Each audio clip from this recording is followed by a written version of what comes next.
For record-keeping purposes, if you wish to make a statement regarding any item on the agenda, please complete the form located at the entrance or at the rear of the council chambers and deposit it with the Planning and Housing Commission Secretary.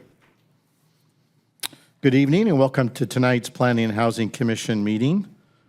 Please note that Commissioner Sherman is attending via Zoom and is presently in the meeting. And Commissioner Alexander will lead us in the Pledge of Allegiance.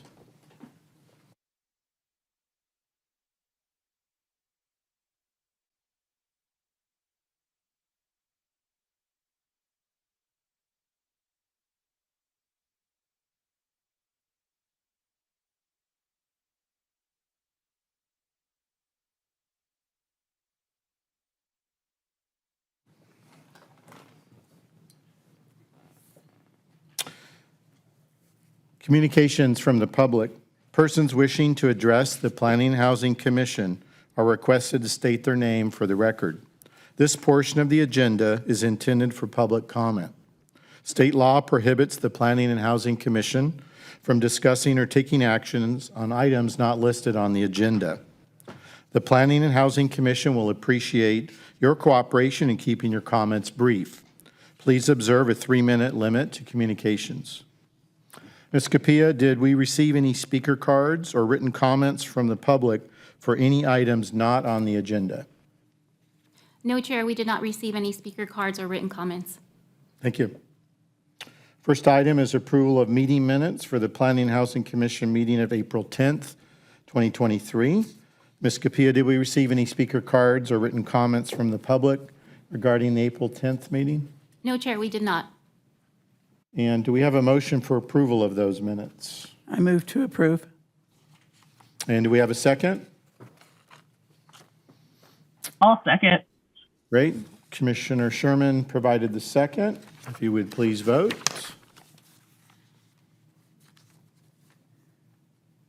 I vote yes.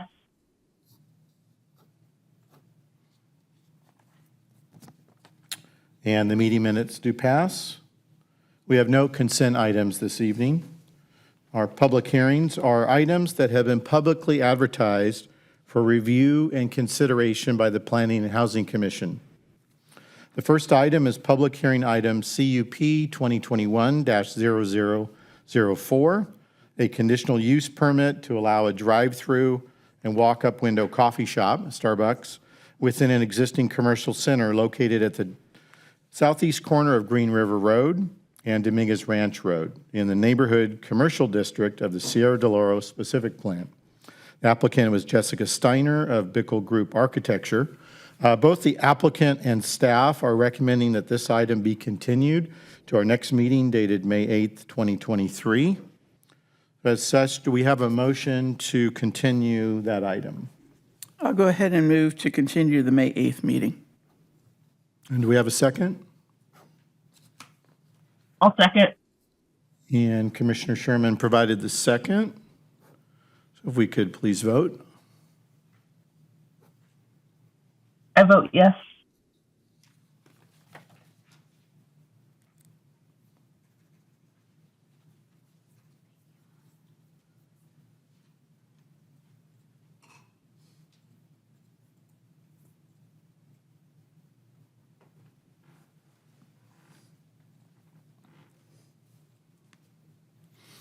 And the motion to continue that item passes. Our next public hearing item is for TTM 36864, a tentative track map application to subdivide 2.09 acres into 6 lots for single-family residential purposes and 2 lettered lots for street dedication and water quality basin purposes, located on the south side of Corona Avenue on west of Interstate 15 in the R1-7.2 zone, single-family residence, which is 7,200 square feet lot size. The applicant is Fatih Manarazara. The applicant and staff are recommending that this item be continued to our May 8th meeting. And as such, do we have a motion for that continuance? I move to continue. And do we have a I second? second. Thank you. Commissioner Sherman provided the second. And will please vote. I vote yes.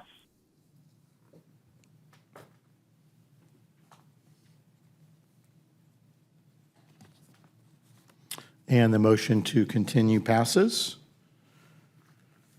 Our next item is public hearing item PP 2022-0004, a precise plan application to review the site plan, architecture, landscaping, and walls fencing associated with the development of a 52,423 square foot health club facility proposed at 2895 South Main Street within the quasi-public designation of the Mountain Gate Specific Plan.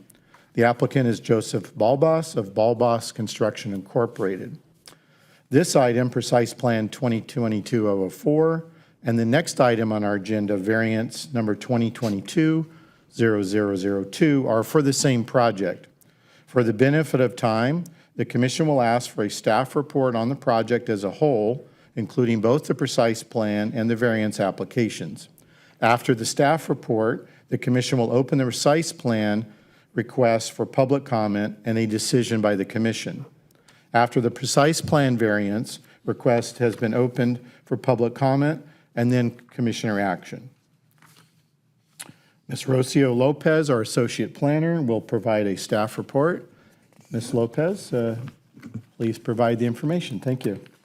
Thank you, Chair, and good evening to you and to the commissioners, to the manager up there at the podium, as well as staff in the audience. As the Chair mentioned, the item before us tonight is item 4 and 5, which is for a precise plan application as well as a variance application.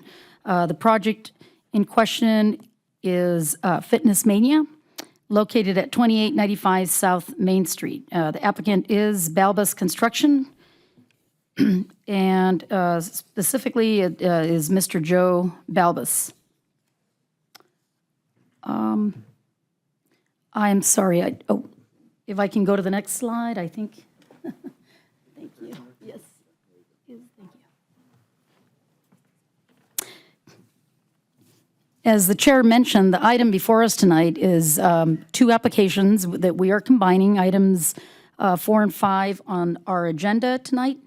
And the precise plan is for the review of the architectural components of the project. The project is comprised of a 52,423 square foot health club facility that is proposed on currently on this particular site, which is a 4-acre property. Site improvements include a new building, fitness health club building, perimeter landscaping, walls, fencing, as well as on-site parking.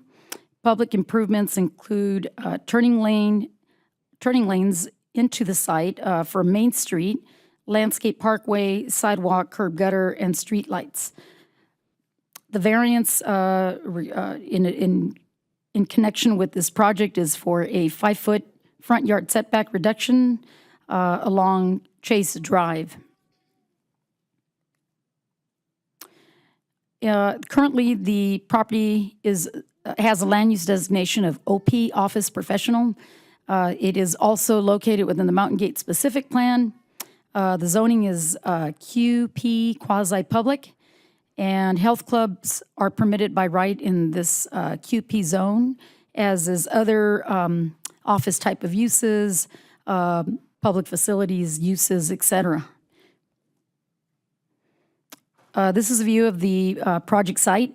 The project site is located at the northeast corner of South Main Street and East Chase Drive. It has a QP designation, as does the northern property that currently has two-story office, medical office complex structures or buildings. The property immediately to the east of the site is Zone W for water utilities. Beyond that is a flood control channel and a single-family residential development, as well as to the south of Chase Drive and to the west of Main Street. The property had a home built in 1985, approximately 4,000 square foot single-family residential home. And it did have an orange grove along the sides and the rear of the property. The property is currently vacant and it's currently fenced off. The applicant intends to grade the site and develop the proposed health club. This is a view of the proposed site plan.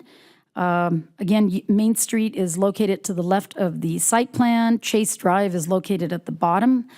The project site will contain ample landscaping, 24-inch box to 36-inch box trees comprised of Canary Island pine trees, Chinese flame trees along the perimeter.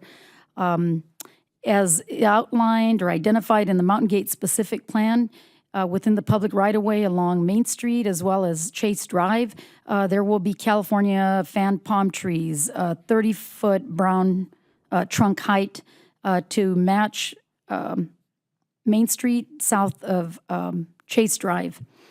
And the landscape parkway will also match the landscaping in the parkway for that's in the residential development to the east of this site, further east along Chase Drive. The project site is oddly shaped, and because of that, the applicant could not push the building further back. The water quality basin that's essentially located where the writing is on the site plan, if that were part of this project site, the building could have been pushed back a bit further. The medical office building that's to the north, the main building, there's two medical office buildings there. One of the structures is located further back. However, there is an existing medical office structure that's located at the northwest corner of the project site that's located right behind the landscape setback. So it's a little bit further up toward the street. One thing to note also is with this particular development, the applicant is grading the project site approximately 11 feet below Chase Drive street grade and approximately 5 to 7 feet below the Main Street grade. So the parking area and the building itself will be set further down.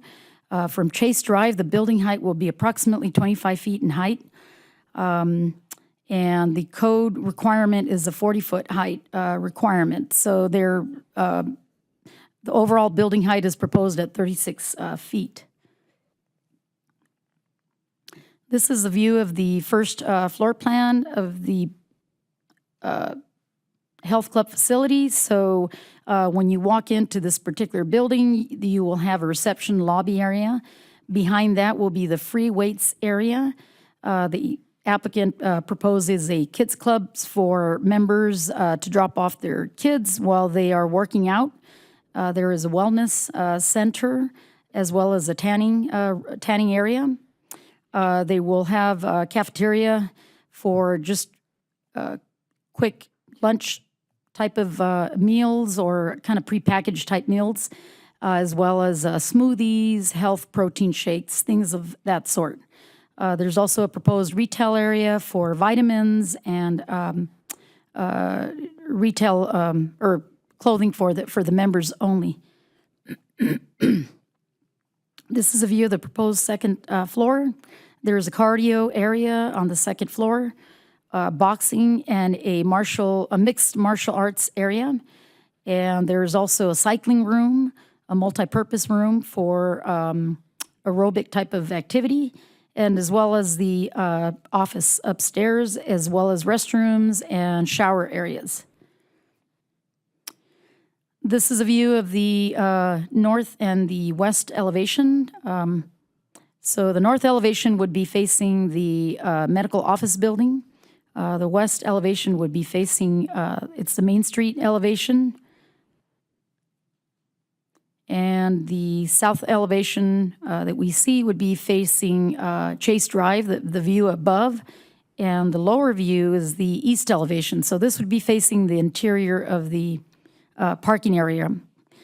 One thing to note as well is the main entrance of the building was oriented toward the interior of the site so as to not create or as to minimize any impacts to the adjacent land uses. This is a view of the current view of the site. The home, again, is no longer there. The orange groves have been removed. And this is looking northbound or northeast from almost the corner of Chase and Main Street. This is a 4-acre piece of property. So the buildings to the north, these are the 2 medical office buildings that are currently there. They are also zoned QP quasi professional. These are street views. The first or the top view is again looking northbound along Main Street. So to the right is the driveway leading into the medical office facility. And these are the 2 buildings that are currently there.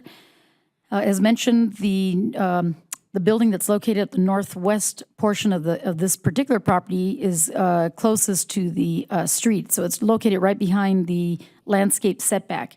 The development or the public improvements on the Fitness Mania site will essentially be identical to the medical facility here.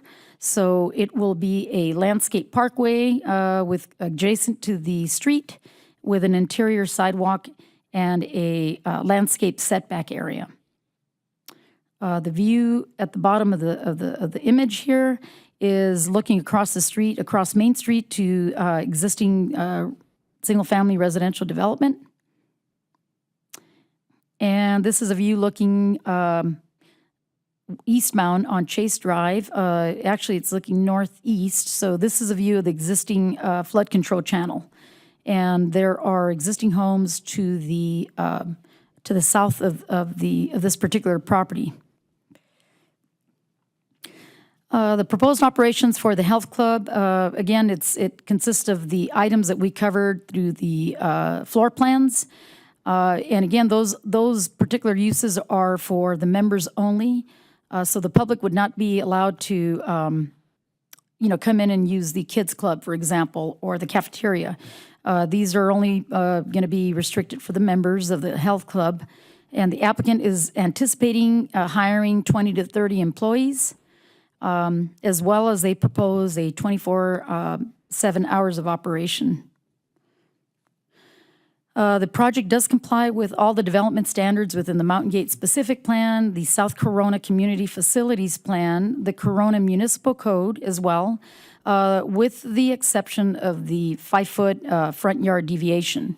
The reason that Chase Drive is classified as the front yard is because the code defines the narrow portion of the lot as the front yard. And so even though Main Street has a 20-foot setback, it's only required to have a 10-foot setback.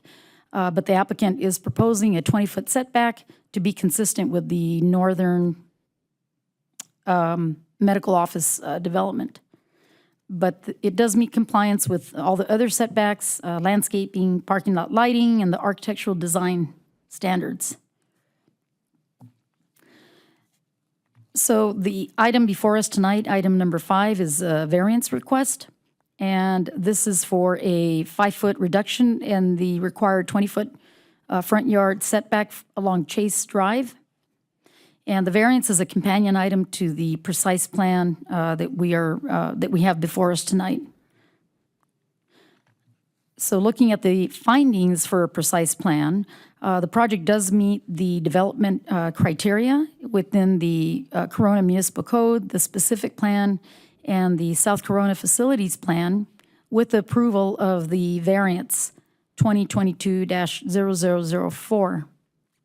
Actually, I apologize. That should be 002 as is stated in the agenda. The building is proposed to be set back approximately 143 feet from the Main Street center line, as well as 135 feet from the Chase Drive center line, Chase Drive street center line. The building and the parking lot area, as mentioned previously, will be approximately 11 feet below the Chase Drive grade and an average of 5 feet below the Main Street grade. The commission should make findings for the variance, and the findings can be made in the affirmative in that the project has a unique flag-shaped, unusual flag-shaped orientation or lot size. And as mentioned or as seen in the site plan, the narrow portion of the lot is located at the northeast portion of the site, and that is where the parking is located. The applicant is providing similar setbacks that are also within the area, such as the medical office building to the north, as well as the residential development just to the west of Main Street. So the setbacks are very similar, and the project provides a greater setback, as mentioned, from Main Street. It's only required to have 10 feet, and they're proposing 20 feet. Along Chase Drive, the project will have 24 feet of landscape parkway, plus an additional 15-foot landscape setback for a combined 39 feet of overall landscaping from Chase Drive. This project did have an initial study prepared in compliance with the California Environmental Quality Act.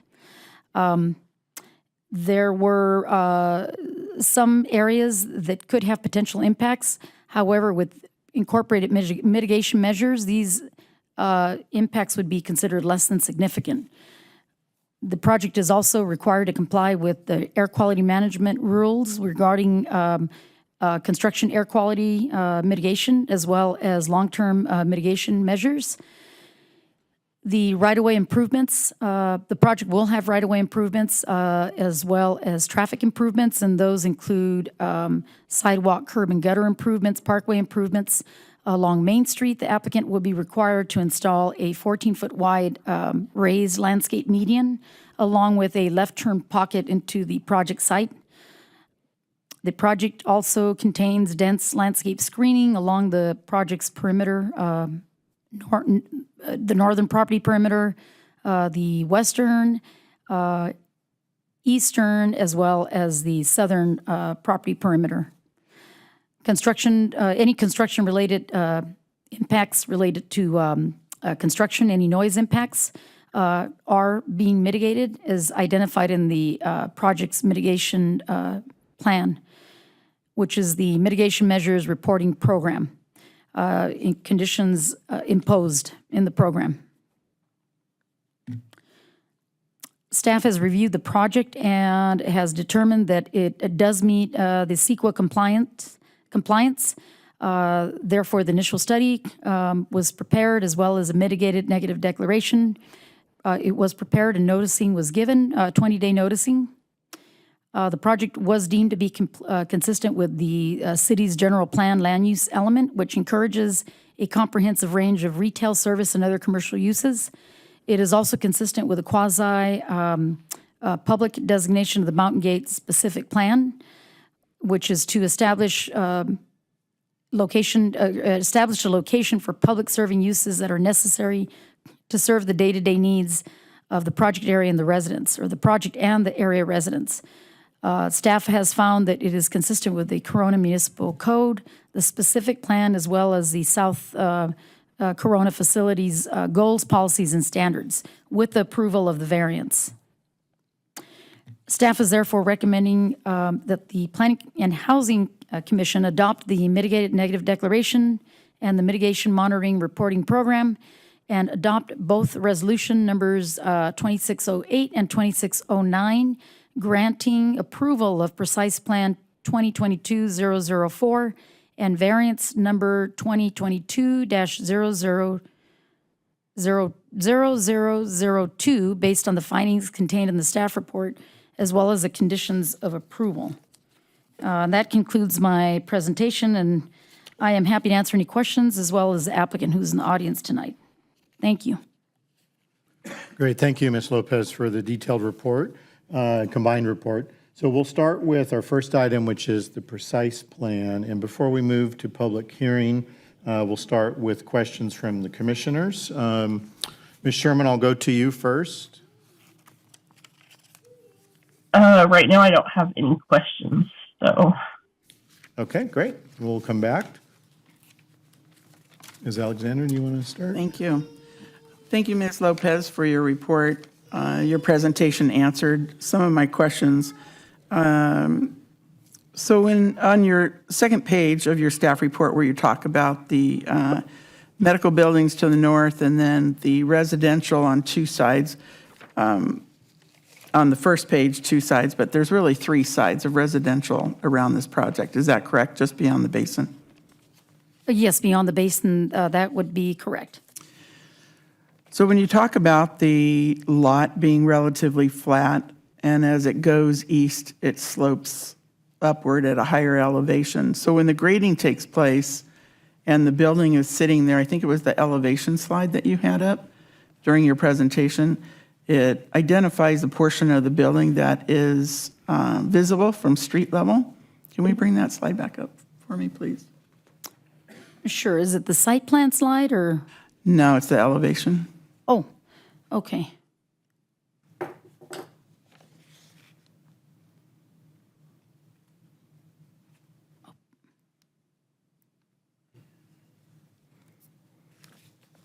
There you go.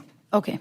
Okay, so on the top one where it shows the south elevation Chase Drive and the dotted line going across the top, I can't read the elevation, but basically it says the building exposure at the street level. Is that correct?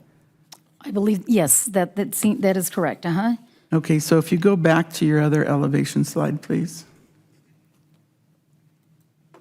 So on this one on the bottom, so west facing Main Street, so which would be the view for the residents on Plumwood, correct? Correct, yes. Okay, so the building on the average would sit 11 feet under street level, correct? Because the building on the left is full height, if not higher than Main Street. And then as you go to the right, and that slope on that dotted line goes up, Yeah, then with the rest of the building exposed.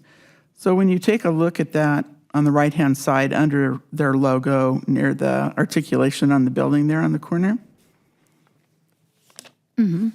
And if you were to zoom in, there's a certain distance that the building is visible from Main Street, correct? This is the corner of Main and Chase. yes, correct. Okay, but from the main view? Uh-huh, that's correct. Okay, so that varies based on the grading on the lot, correct? Yes, that's correct. So at that northern, well, actually, it's the, I guess Southern? it's considered, yes, the southwest kind of portion of the building. Correct. So at that particular area, the pad is graded approximately about roughly 11 feet below the Chase Street grade. So from Chase Street, the building would appear about 25 feet in height approximately, because the overall building height is 36 feet, which is actually below the maximum 40-foot allowance. And then as you go further north along Main Street, along the northern property line, the building or the pad area does elevate a little bit, and I believe it's approximately 3 feet that it kind of slopes up. And it's meant to do that so that the property could, or that the project site can actually drain kind of toward the parking lot area and then drain back toward the flood control channel. Okay. And that's that dashed line at the bottom of the slide there. That's Right. kind of what I'm Yep. referring to there. But then the measurement from that dotted line going up to the roof, it's not actually going to the top of the building, correct? It's just going just under the roof itself? Yes. I think that's the description you gave in the staff report. That's correct. Yeah, Okay, and that's consistent with the, the code defines the height as the top of the, it does not include any architectural features or any parapet walls. So it would be to the height, to the top of the, in this particular case, there's a flat roof right behind that parapet.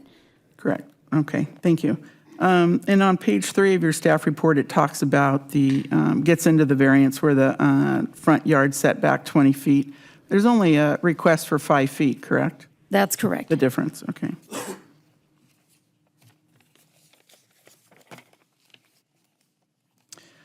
In your staff report, you talk about, you describe a cafeteria, but in the applicant's letter, they refer to it as a restaurant or cafe.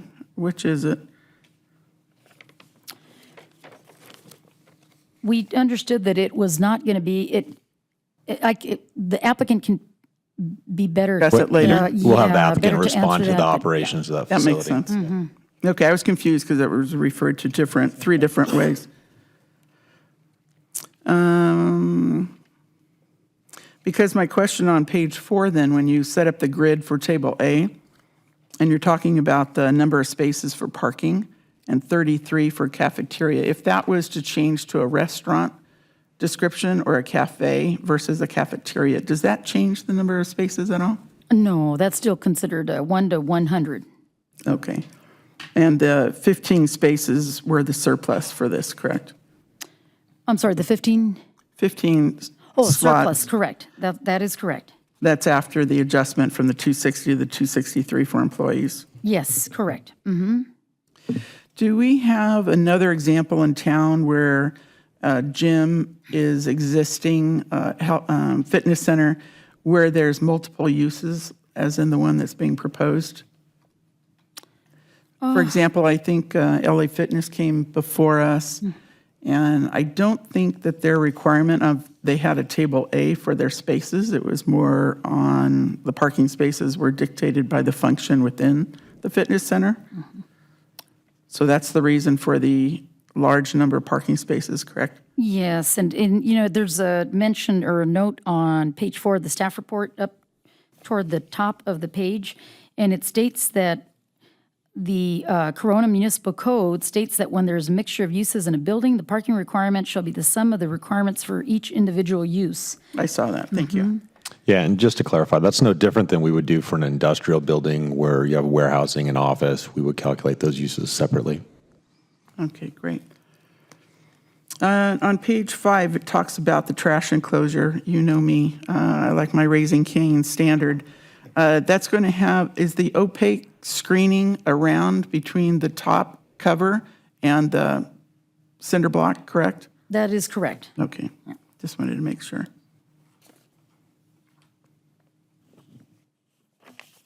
So I had a question regarding the lighting fixtures, page 5, 5th paragraph down.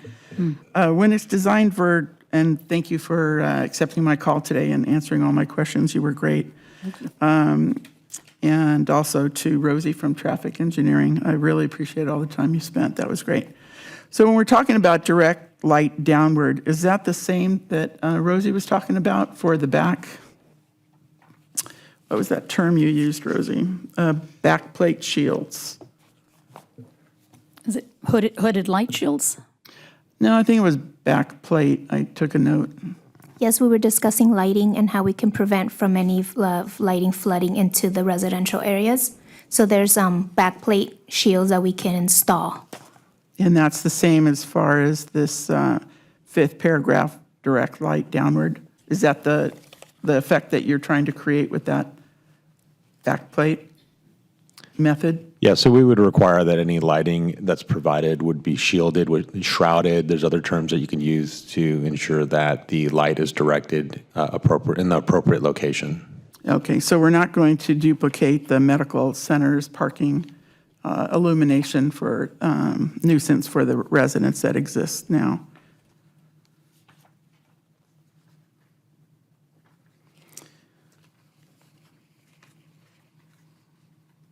And I had another comment regarding the last paragraph regarding the split face decorative for fencing and walls, but I'll bring that up later. Okay, that's all I have, Chair. Okay, I'm going to parse through. I had several similar questions.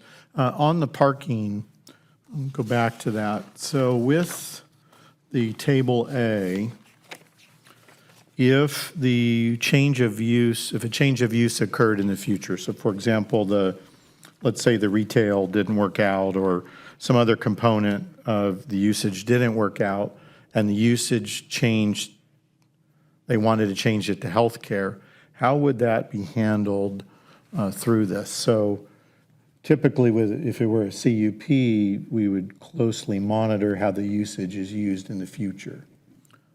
And so how would this be handled in this case? Since it's fairly unique, typically, as you stated, we do the whole building as a single use. Sure. So if we have a particular area that is going to change from one use to another, there's a couple things that do need to be considered. So for one, if there's a change of use that requires a change in occupancy in terms of the building code for exiting and things of that nature, we would require that they obtain a building permit, and staff would review that. The planning division would review it for parking and make a decision. If a particular use that they're proposing doesn't meet the parking requirement, they can either ask for a deviation or a variance or something of that nature, or they just can't have that use.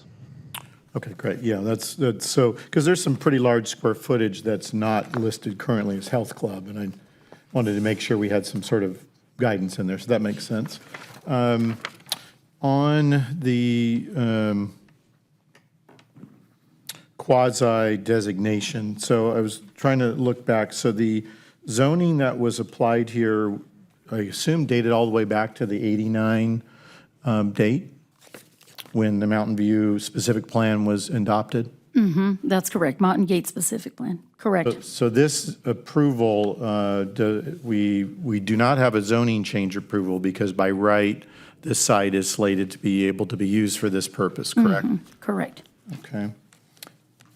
And going to the building height, kind of following Commissioner Alexander's questioning, the rooftop view, if I'm on the Chase, the southern end, looking from Chase to the building, is all the rooftop equipment obscured from view and protected? That is correct. Okay, I see, gentlemen, we probably can validate that when the applicant comes up, but there is no visibility from the residents on the other side of Chase of the rooftop. Correct. Okay.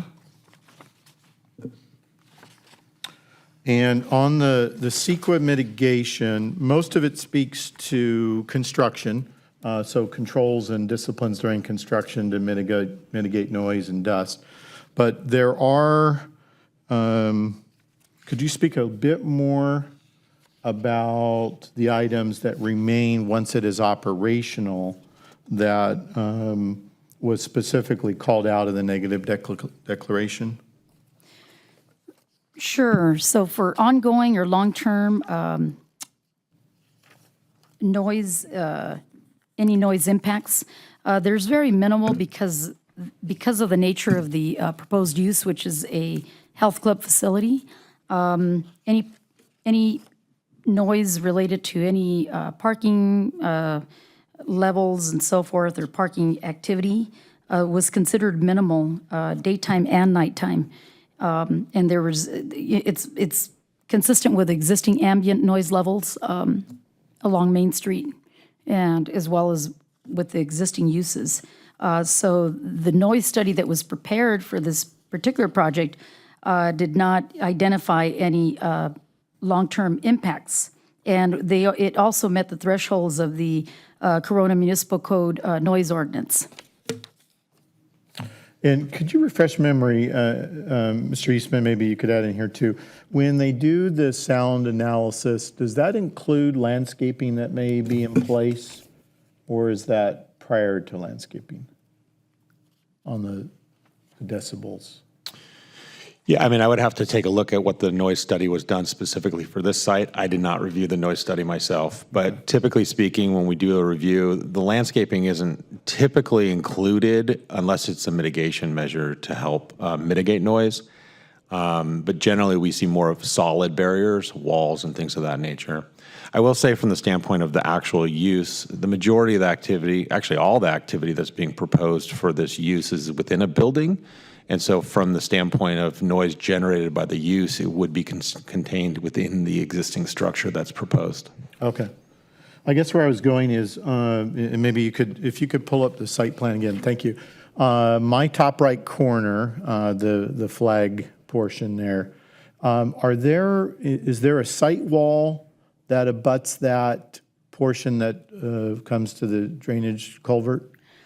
There is a retaining wall. I believe it's a 3.5-foot high retaining wall, and then the applicant proposes a wrought iron fence with pilasters along that edge, along the eastern edge there of the flag portion.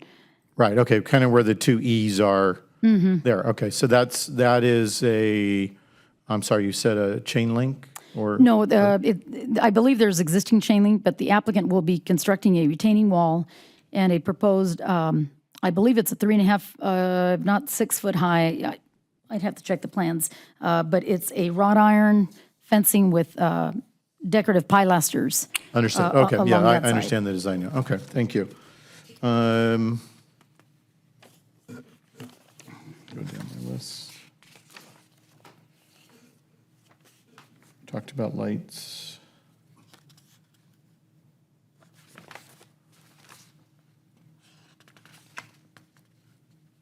Oh, on the street improvements that are part of the development, the improvements on Main Street, so today, if you were to drive the area or look at an aerial, I believe if you're going northbound on Main, it's a single lane. And then with this development, will then Main be completely 2 lanes, matching the medical center that's directly next to it? Yes, that's correct. Okay, great. And that's part of the development, developer's responsibility there? Correct, as well as a landscaped, raised landscape median on Main Street. Right, and that same follows through the Chase Drive Parkway improvements is also part of, Yes, so Main Street will be an overall 100-foot right-of-way at the end of this project completion, and Chase Drive has an overall right-of-way of 84 feet once completed. And Ms. Lopez, on that note, so as Main continues beyond Chase there, that would be in tune with what exists south of Chase. It would be the completion of Main all the way through then, correct? That is correct. It'd be consistent with what's south of there. Correct. Thank you. okay, and I think the last question I had on the site plan here. So understanding that the Chase Drive view is approximately 15, plus or minus 15 feet lower, the Parkway part of Chase is at grade? So the sidewalk, all the plantings is at grade, and then it drops down with the site wall to the parking? And it's in the landscape plan on one of the sections. Because that would be consistent with the medical buildings, how the drive drops down to the Yes, parking lot? along Main Street, that would be consistent with the medical use site. And along Chase Drive, the parkway is actually level, and then once it gets onto private or their private property, which is a 15-foot landscape setback, it does slope down, and I think it is a 2-to-1 slope. Okay. And then there's a proposed retaining wall. So it's under section BB of sheet 5 of the landscape plan. Right, so ostensibly, if I'm looking across Chase Drive, I'm not seeing the cars, I'm seeing the building That is correct. because it's below grade. Okay.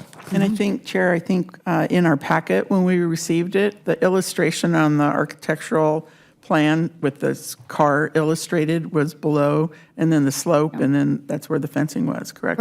Correct. That would Yeah. be the depiction of the chase that you're describing. Right, I see it, now. okay, yep. Okay. Lots of documents, lots of details, so I think I'm good on my questions for staff. Ms. Alexander, any I just follow-up? wanted to follow up on Chase. So as you're going westbound on Chase, as you go past the basin and you approach the driveway that would enter onto the site, so that goes down in that direction, so turning right. But there, as you're exiting that driveway, that same driveway, and you want to go west towards Main Street, there's nothing that stops you from that, nor is there anything that stops you from turning west to go east on Chase, correct? Correct. That's a full access driveway. Okay, so for going eastbound on Chase, cars can turn into the project. Correct. Thank you.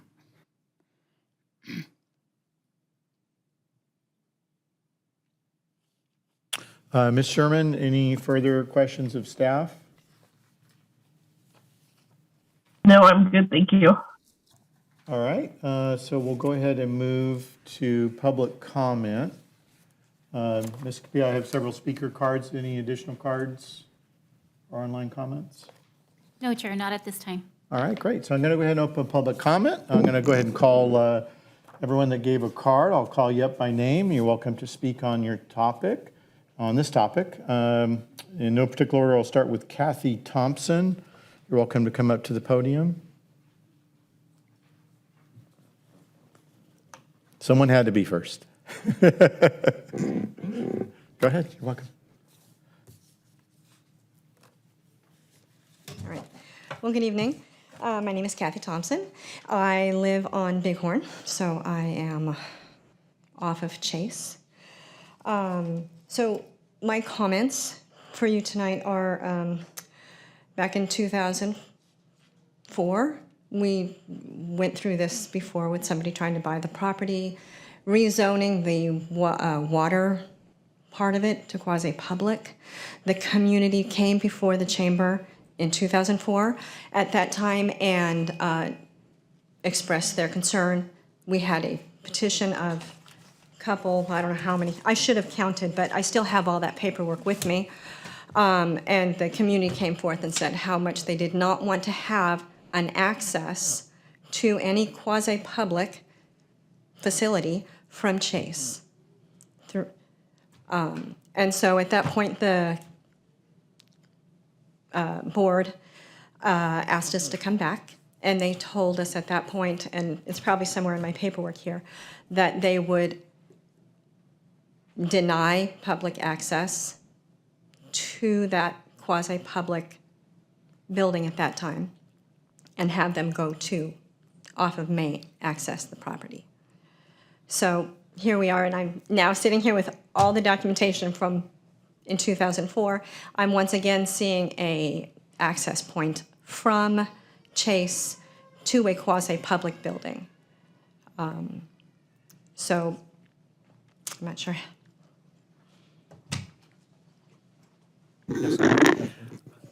Thank you for your comment. I had a question regarding what happened back then. You're talking about the basin, Yes, and it was being proposed to have access to that for development at the Yes. basin correct. at that time? Yes. Okay. They kept it. Not this property, the basin itself. The basin, yeah, the 2 acres that are adjacent to the quasi-public I see. area. And at that point, the council assured the residents in the surrounding areas that they would not have access to the quasi-public And facility. it never moved forward, is that correct? Because sorry? It never moved forward after that point? No, it didn't. Okay, thank you. So we were told at that point the water parcel was going to be rezoned and designated as residential. There was going to be 3/4 lots designed for 3 to 5. I'm not sure how many would fit in that 2-acre span. But we were told that's what was going to happen so that it would remain residential. So a side comment that I would have is then, if that's the case, you know, your light abatement and access point for those future residents, how that would negatively affect them.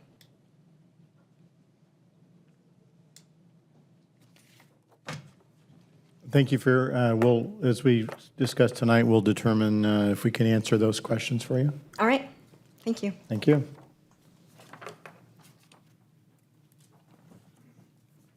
Mr. Bill Yeager?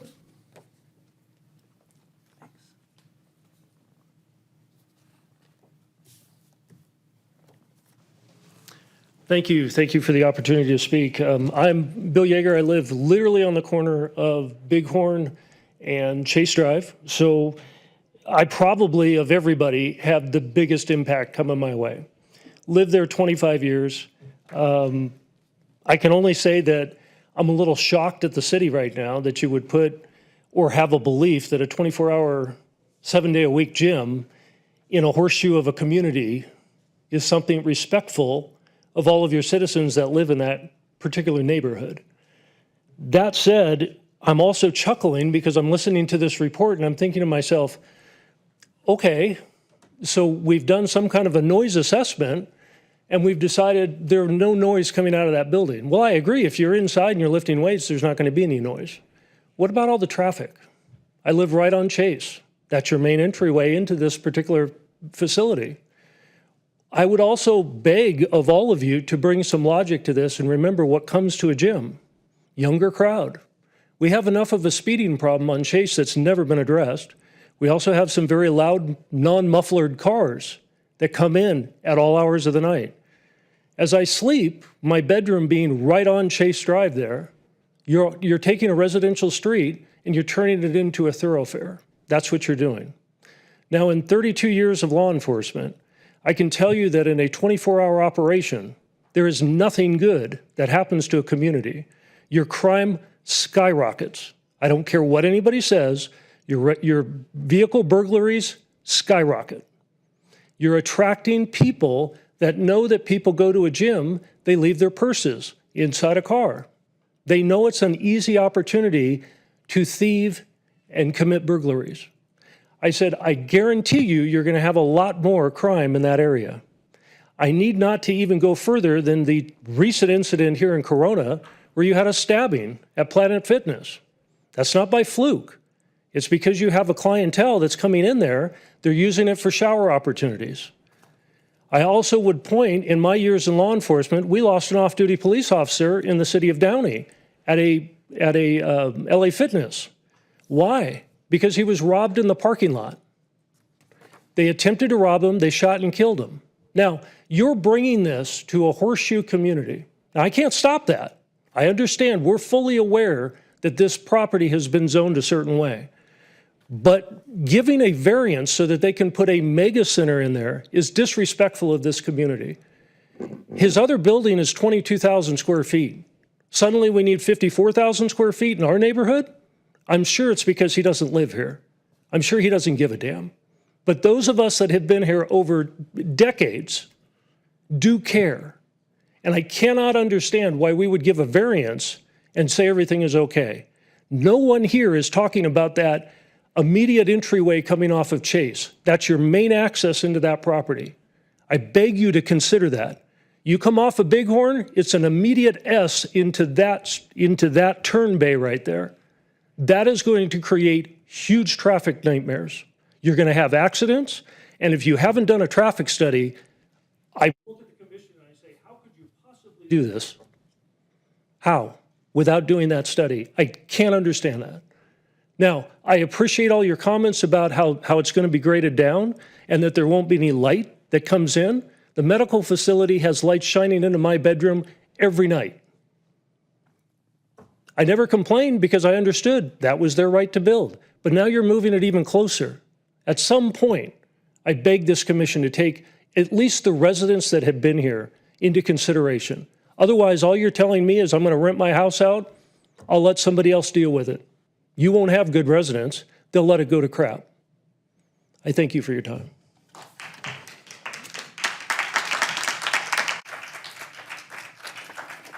Ms. Carol Hubel?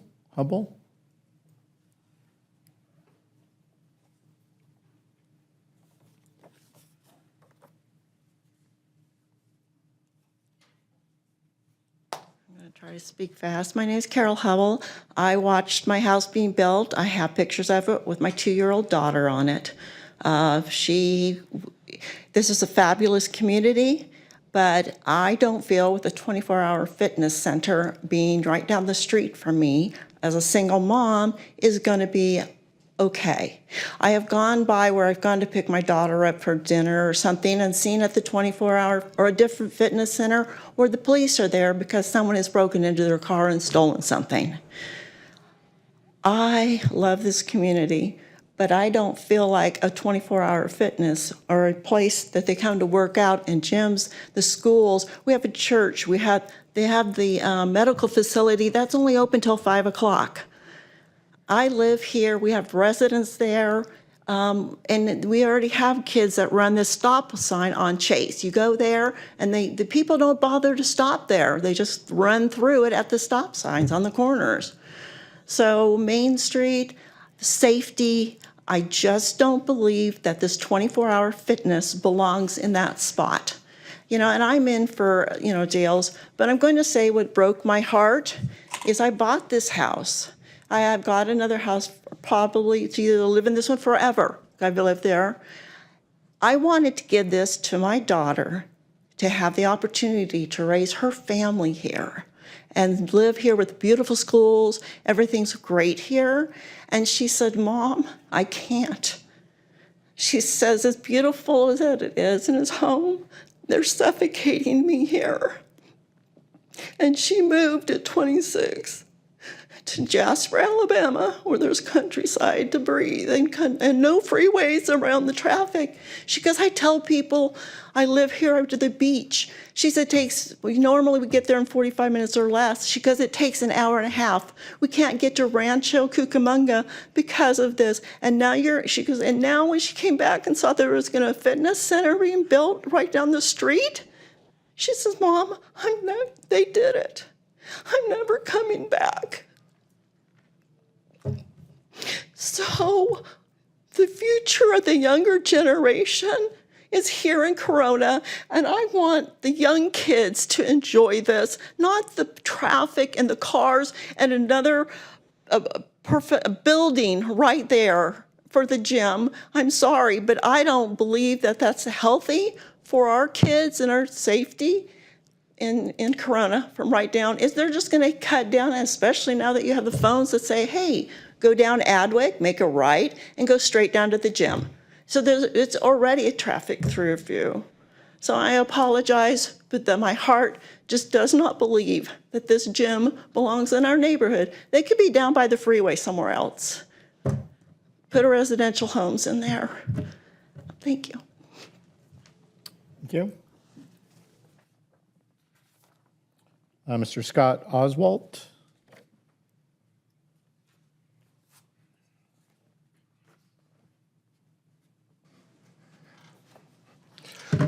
Hello, thanks for letting me speak tonight. My name is Scott Oswalt. I'm a realtor at Keller Williams. I also own a real estate appraisal company. One it's talked about is what the values are going to be lost for the houses that are on Brim Street that back Chase. That's on the south side of this project.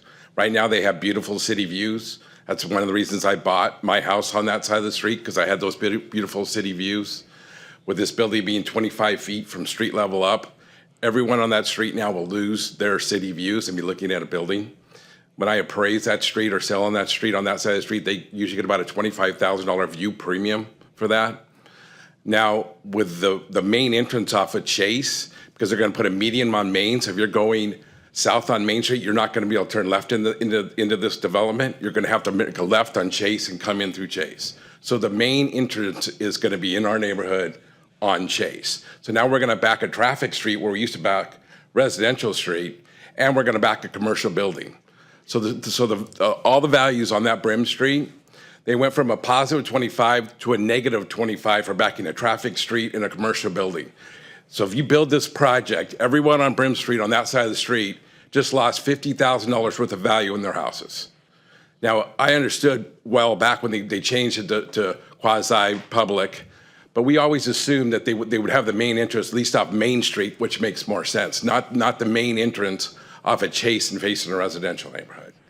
Second issue I have is going to be is the parking and the traffic. I went by their other building in Riverside.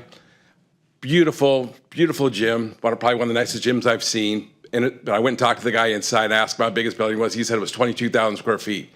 It was the biggest gym I think I've ever seen in my life. And I was a member of LA Fitness over here. Now they're building a 52,000 square foot gym here. The problem is I couldn't park in front of his gym. I had to go down the road and park in front of the dollar store because there was no parking. I'm concerned about the parking because the parking is going to be in my neighborhood, not just in the gym parking lot. When you look at the panhandle, that's pretty far away from the front, and it's a lot closer to park off of Brim and Bighorn right there. That's where everyone's going to park if they can't find a parking spot to walk into the gym. That's going to be an issue, because what's going to happen is at every gym, and I can read some information from Yelp people from their gym at the other gym, they're breaking into the cars. They always do break in the cars at the gym. That's what happens. Now they're going to break into the cars in front of my house in our neighborhood, because that's where the cars are parked to go to the gym. So that's my last major concern. If you guys do decide to do this building, I don't think it's too big of a building for this particular lot, in my opinion. We were thinking maybe a one-story, something that's not 24 hours with the lights too. I recommend, can you please do something with the lights so the lights don't shine our way at least?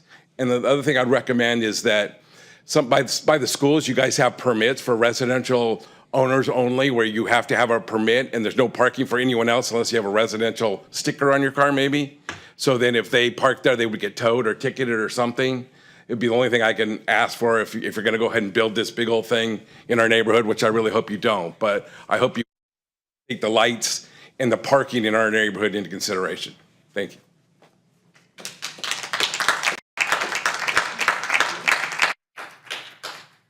Mr. Charles Stee?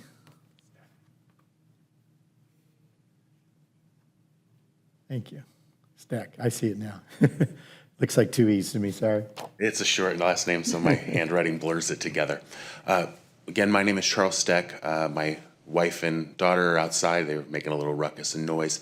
We live at 311 Andes, which is just down Chase, about a block from the site of this, and the back of our home overlooks Chase. As a resident, Chase really is a residential street. And I need to emphasize this, that if you go down Chase, it is access essentially to 3 neighborhoods, as well as another block down, it is literally the front of multiple ranch homes. There is no commercial use on Chase at all currently. And I recognize this lot may have a quasi-public designation, but that is ultimately intended for Main Street, which is what this building should be faced to. But in looking at the site plan, they have really geared this building to be facing Chase. We have signage on Chase, on the south side of the building. They have signage, for no apparent reason, on the east side of the building facing the wash, which basically means that all of the homes on the other side of that wash view out from their house is now a lit up sign all night long. It is also the view from my house. I'll most likely be seeing both of these signs rather than my beautiful city light view that I currently have. So my first problem is with the signs. I really believe that this site plan needs to be readdressed so that this building is directed towards Main. That is the commercial corridor. That is where we're talking about the doctor's offices and the church.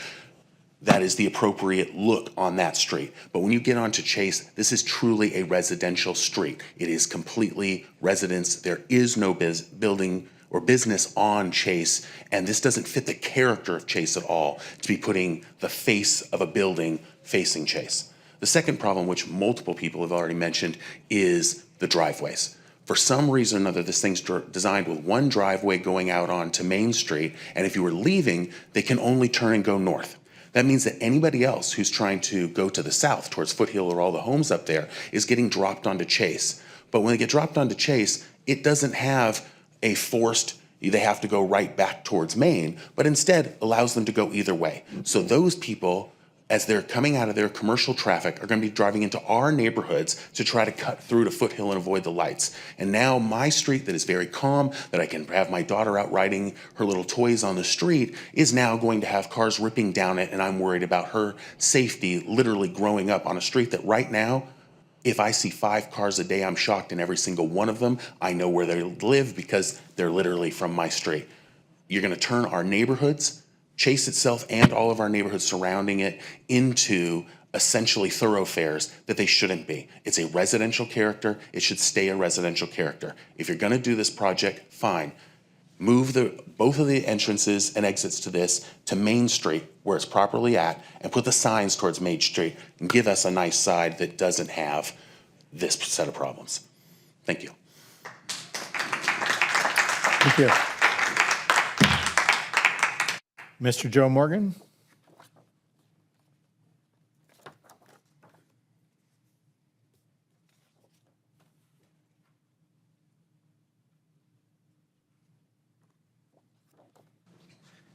Good afternoon, everybody. I think, I mean, all in all, I don't really think this is a bad use for this area, for this particular lot.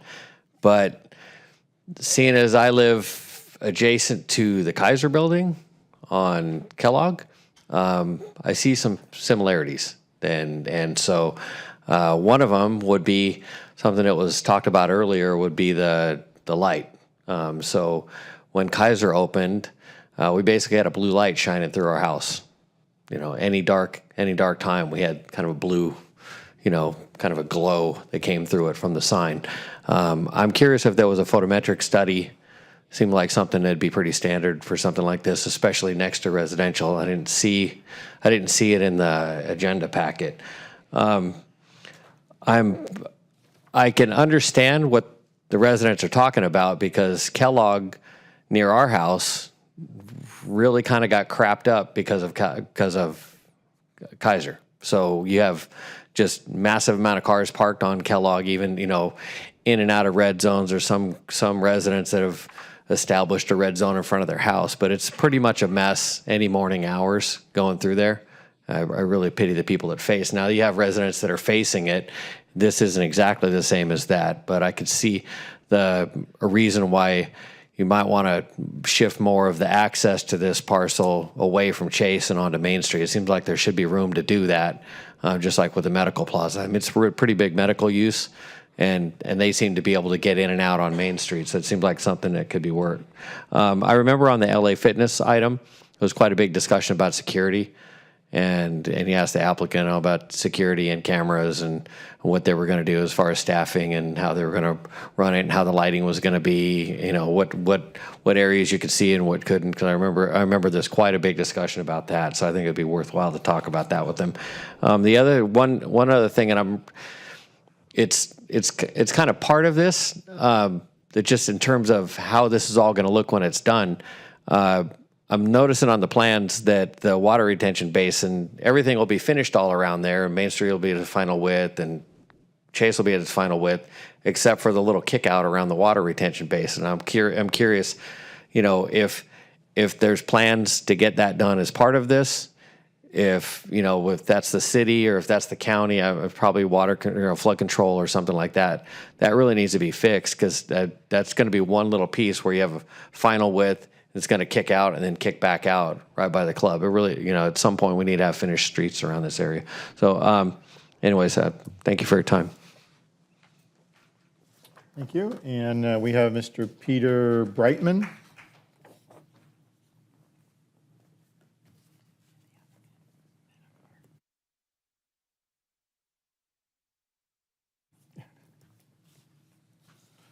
Okay, good evening. I'm Peter Brightman. I'm a dentist here in town. I happen to live directly behind this project on 2884 Citricado Ranch Street. So needless to say, I'm a little bit concerned about this going in. Pretty much in concurrence with, most everything that's been said. I hadn't thought about the crime issue. I didn't realize this was going to be a 24-hour fitness center, which I knew it was going to be a fitness center, but 24 hours, that really seems problematic in a residential neighborhood. I'm not sure what the elevation is going to be like behind my house, because I didn't really catch that part. I came in a little late because the door was locked. And also, I'm not sure if there's going to be what the green zone is going to be like there. That if there's going to be trees like there is behind the medical complex, or if it's just going to be bushes or something like that, or how high it's going to be, or if there's going to be I guess you talked about the wall when I was here, but I'm not sure, how high that is, or if it's going to, I do have a little bit of a view out my house that I'd like to preserve somewhat, And I don't know. I also am wondering why we have a lot of gyms in Corona already. There's one at the corner of Main and Ontario. There's a small one up in the Albertson Center. There's, of course, LA Fitness, which I'm a member of, and maybe a couple other ones as well that I'm not aware of off the top of my head. So why we need a 50,000 square foot facility that size in that location, I'm just not really sure why the community would really need that at this point. I was also here for the 2004 meeting and spoke then as well.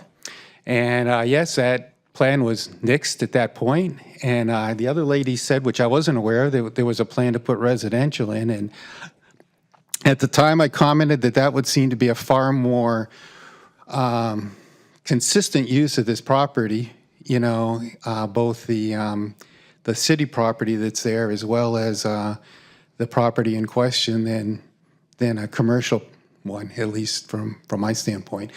And light is another thing. I didn't realize the sign was going to be facing my house as well.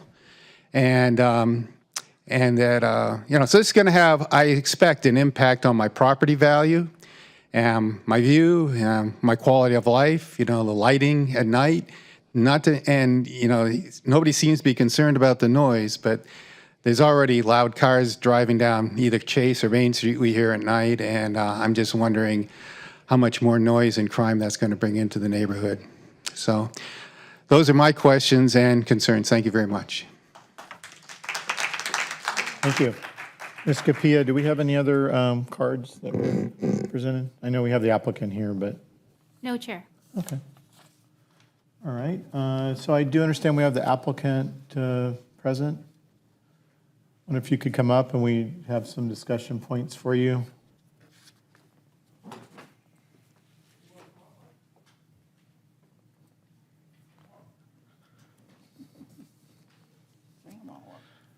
There's only two of you. Last time I think we had about 15 up here. We for the have a applicant, couple so more. Two's fine.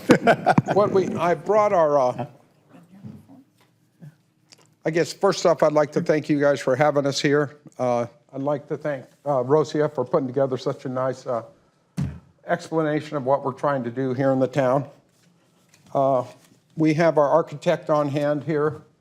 We have our landscape architect, and my traffic engineer's in the back. So if we have specific, oh, I'm sorry, Mike. And this is Mike, Fitness Mania. Harry Kroll is the owner of the property. He's sitting right there. So if you have specific questions of any of these people, we can go through that with them. Yeah, I think we do. Why don't we, is there anything you want to just provide an overview, or do you want to go straight to us asking questions? Well, we could provide an overview of some of the questions that were brought up. One in particular is why we have two drives in our main entrance.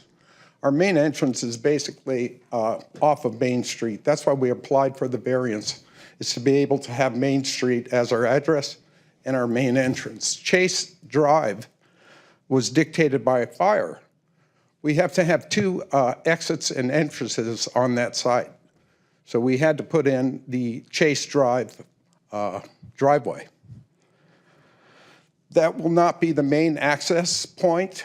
Our building entrance is not facing Chase. Our building entrance, we positioned the building so it would look towards the back so everyone could come in the back of the building, which is the front of the building. Let me see. As was talked about, we are QP, and the zoning does not have to be changed. We have quite a bit of landscaping in it. The owners are sensitive to the surrounding area, and we want it to look nice. We want them to love the building and the location. If they don't like it, if they have problems, of course, we wouldn't have people coming to the gym. So they've always been sensitive with that. Harry has always wanted to have a first-class product if his name's on it, and we all strive to give him a first-class product, which means we all win. It's a win-win for everybody. We're sensitive to our neighbors as far as noise. Our building is a 10-inch concrete wall, concrete tilt-up wall. 10 inches of concrete is quite substantial, and then we fur the inside with a 3 5/8 inch stud wall with insulation in it for our Title 24. That is soundproof. That is a soundproof building.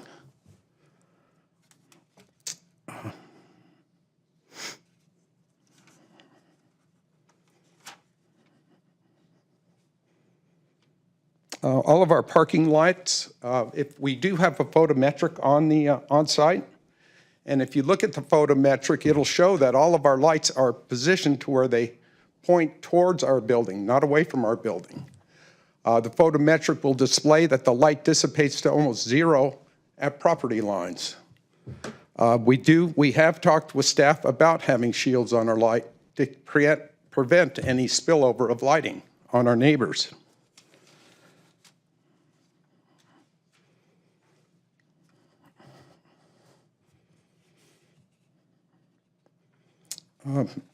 And we'll consider anything that we can do to work with the neighbors to make them happy if it's within our means. We want to be a good neighbor. Mike, would you like to include anything? Just one topic. It was the 24 hours and the crime rate. The reason for the 24 hours, I opened in 2016 of August, was for first responders. So there is a SWAT team. I actually grew up in Riverside my whole life, and I started at LA Fitness working there, and a lot of the cops would be frustrated because they get off at 2 o'clock in the morning. Now, their adrenaline doesn't just shut off after the type of work that they do, so they like to work out after work, not an hour before work. And same with nurses, so they can work till 11 p.m. and they get off at 11. Same thing, they'd like to work out, or a lot of them worked at grocery stores where they started really late, like 2, 3 in the morning, and they'd like to work out before work and then go to work as well. We haven't had impacted in crime, so I've been there since 2016. And then in 2020, when we built that one, we have a very similar road. It's called Bountiful Partial B. It's a two-way road just like Chase, and it goes into homes as well. You can look at the value in the homes, and they have actually increased, not to say it's because of the gym or not because of the gym, but they haven't lost money in the sell house of the prices. And you can look back as far as you want, but the houses right there get sold all the time. And there's a median in between the two, and there's never been an accident since 2020 on that street. And they go directly into another neighborhood as well, just like Chase, no different. All right, thank you. Ms. Alexander, I think, why don't we start with your questions, and then what we can do is work through with some of the common concerns maybe that we have. Sure, if I could just make one point. So earlier you did ask a question about noise, and so I said I hadn't personally read the noise analysis. I did want to say that I did say the activities would occur inside the building. Actually, in looking at the floor plan, there is a half-court basketball court on the north side of the building, so I wanted to clarify that point that is proposed. Mm-hmm. And then also the noise analysis that was done identified short-term and long-term impacts, the short-term being construction. The long-term was principally, at least the review was principally about air conditioning units, mechanical equipment, and parking. So that was considered in the noise analysis. As it relates to some of the comments that were brought up, there are some conditions of approval that we had proposed, and I wanted to touch on those briefly. Thank you. Actually, I was going to ask if we could do that specifically, the safety and security component. So the ones that I wanted to point out is 16 under planning is all parking lot poles shall have hooded light fixtures. So that's intended to control lighting to make sure it maintains the lighting on the parking lot. And we did have a condition that all signs shall be architecturally integrated with the overall project and be in compliance with the code requirements. The monument sign and the building signs on the west and south elevations shall not be internally illuminated. External lighting or diffuse lighting methods may be allowed subject to approval of the planning division. And so we had made that recommendation for the west and the south elevation. So I just wanted to clarify that. And those are the ones that are closest to the street. And it's not, just to clarify what we recommended, just to make sure it's clear. And what about safety and just kind of the normal requirements of cameras and kind of the police department's input on the application? Yeah, let me work through those. And I know we don't have police representation tonight, but. Yeah, so as part of our development review process, we do have staff meetings where the different departments, including the police department and fire department, are provided copies of the plans. They do review it, and they do provide recommended conditions or modifications to the plans during that review process. So we have received some input. from the police department. I didn't cut you off. No, that was me by accident. So you do have PD input. It's not part of the normal list of conditions, though. Yeah, we do have, I don't know that we have any specific conditions in here. I don't know if Rosia has anything. No, she's shaking her head no. They do review the projects as it relates to any unique aspects, but we don't have any conditions specifically listed here, just what would be required in the city's zoning ordinance. Could I ask the applicant, what, at your other site in Riverside, what security measures do you have in place? Cameras, security?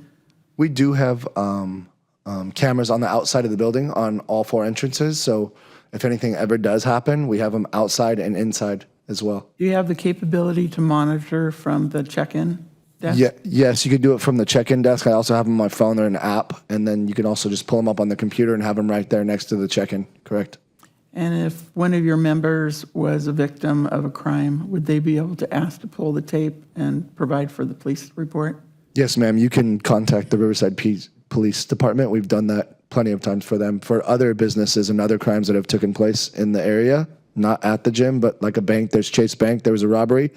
They were actually able to catch the fugitive from our camera footage. So this project will also be secured with cameras and Correct, ma'am. monitoring? Yes, inside and out. And one more thing, the basketball court, that will close at 7 p.m. The kids club closes at 8, but we will shut that down at 7. Thank you. That was on my list. Yes, ma'am. I'm going to kind of jump in as the same questions I have that are related. So you mentioned the 24-hour operation. Do you do a study of a market and says, well, this is a great place for a gym, but what makes that determination if it's going to be a 24-hour operation? Really, like I said, a lot of the first responders that are in each department, whether it's healthcare, the police department, firefighters, all those, they were the first to ask for it when we had a very small location in a shopping center. Mm-hmm. It's not a very big market. I would say 10 to 9 people in the facility. And we would actually save money by closing the gym, but we do it for them on that request. We've left it open, and they've been happy members, and we can get referral letters from each one of them. So did you do a similar kind of market study for this location to operate 24 hours? Correct. We talked to the SWAT team. They used the house a couple times. The Corona PDs used it as well to reenact some stuff, and they said the same thing. They love that it's 24 hours. I have a question for you regarding the membership. Since it's not a contract in your letter, it was your letter, correct, sir? Yes, ma'am. It talks about membership and no contracts, but could members be admonished not to park in residential area? Very quick. So I've never seen almost 200, I think it's 63 people ever in the gym at the exact same time. That's how many parking spots we have. The reason for the parking that he said in Riverside was there's also like 11 other businesses that are in that parking area as well. And there's probably 60 parking spots. For I believe. shared parking, I'm Yeah, aware. but I there's- gave a call to your facility out there today. Yeah. Spoke so- to the gentleman. And this particular site would have no, oh, sorry, go ahead. And he was saying that there is parking issues over there. They do overflow into the residential areas, but only at peak hours. So that's at those are those 3 streets that are just across the street on the north side of your facility. Yeah, I've never heard of anyone parking across the street. Oh, well, that was from your employee there. Regarding the Chase and the improvements, Ms. Lopez, I thought we had a conversation earlier today that on Main going southbound, the street improvements on Main would allow for a left-hand turn into the project. Am I incorrect on that? That is correct, going southbound, correct. So coming out of, So to clarify on that, so looking at the site plan, the Main Street entrance can access both directions in Main, north and south. the only restriction is going out of the project, going northbound, you'd only be restricted right-hand turn. Correct. That's what. And why is that? Rosie, with our traffic engineer, should be able to answer that a little bit better. The location of that entry driveway was too close to the signal. And So we if it was located differently, could it? We can evaluate for that, yes. So right now, we condition them right in, right out, and left in only.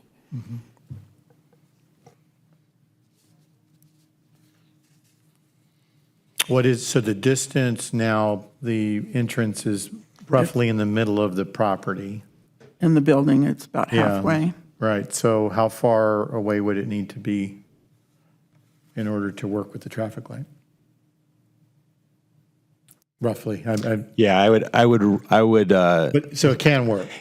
it's possible. We'd have to evaluate it. There's a lot of things that we would look for in terms of traffic circulation. So I don't think that's something that we could guesstimate at this time and give you a commitment. Okay. No, because when we look at the medical property north of that, when you go in, you're going down the driveway into the parking lot, and it weaves in over closer to the building. And then when you exit, you're going out the same way. So I can see how fire department would want a secondary exit due to the number of parking spaces being greater than the medical building next door. Yes, sir? Next door, they do have they have an easement on that property for fire. So there's an easement out of the back of the commercial property that's in existence now. And that's what creates that parking So they and the have- lights that are the problem back there. Yeah, they have two That's correct. exits and entrances. It's Thank you for considered with the correcting me. easement. Thank you. I appreciate Rosie talking about the traffic engineering. And first of all, I wanted to say thank you for everyone to show up tonight. Doing some knock and talks yesterday, I appreciated all your input. Citricado Ranch, gentleman that came up, I believe your house is the second one before the curve where it gets to just right. Your home on the back, your neighbor let me in his backyard and showed me the view. And they have 3 houses north of yours. There's a tree barrier. And I would like to see that the applicant put those trees to match that so it's consistent with blocking the view for the project. We've talked about that with our landscape architect, and he's got some ideas on that. I don't know, would you like to share that? So we've talked about the back area. When we first started the project, we were aware that we have people that are sensitive to that, so. You can actually work with Ms. Capia there. We can put that on the screen. If you have did you do a sketch for that? No, you don't want to share? All right, you can speak to it. To screen the lights from the building, or we can propose a tall green hedge. Usually that takes care of light issues. The houses north of that on Citricado are not a hedge. They're trees, full mature trees, and that blocks the view from the current medical building on North Main. On North Main. So it would be consistent. Up against the drainage culvert. So that my property Back of line the property. is north. So you're talking of the flood control area, is that correct? Correct. Top right corner. If you look at the image up here on the screen, so you have, Top right corner. Right. correct. We can put screening up there. What I sent over to Sergio today was we have hedges are actually like hedgehogs during the war. They had these things that were very tall and very dense. They use it at our golf course, and it's a fast-growing barrier that you cannot see through. Now, if the issue is they want to not see into our project, we can use something like that. I just need clarification. I'll leave it up to the experts. Something fast-growing that matches the density of the houses north of it would be my request. We could leave it to our landscape architect. Look into it. Okay, so the other concerns that the residents had when I was going door to door was the privacy on the lots, obviously. You have $2 million homes on that Citricado. You have other homes that they've been there quarter of a century. And here this is going from a single family home that's been surrounded by groves. And then they have now are going to be looking at 2/3 of a football field length in front of them. So they're 2-story homes that are on Plumwood and that they face your project on Main Street. So that's the concern, is also more covering your building. Not necessarily in the parkway. I see here your designs for your Queen Palms, and that does match. Ms. Lopez was telling me it matches the specific plan. I understand that.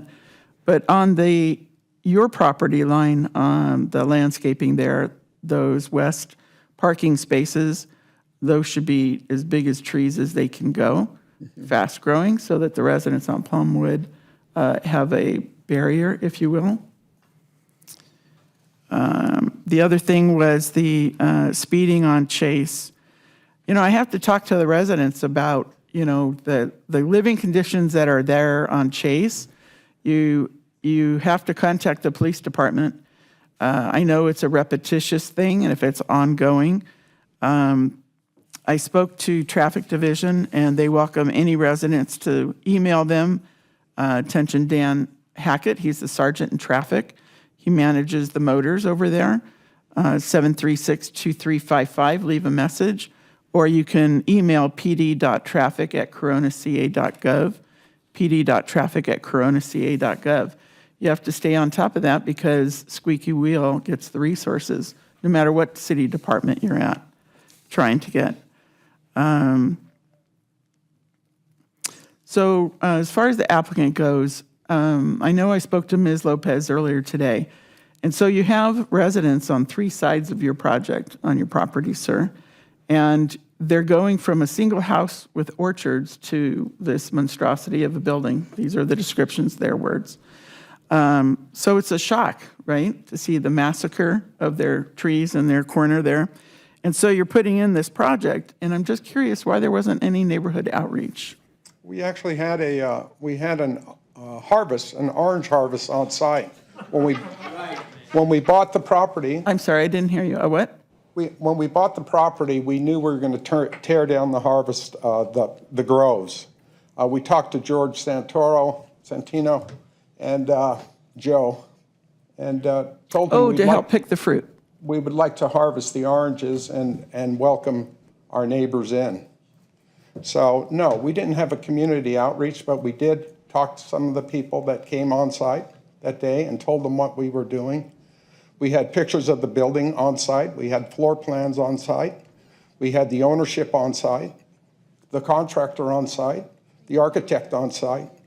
They were welcome to come, but no, we didn't have a formal mailing, no.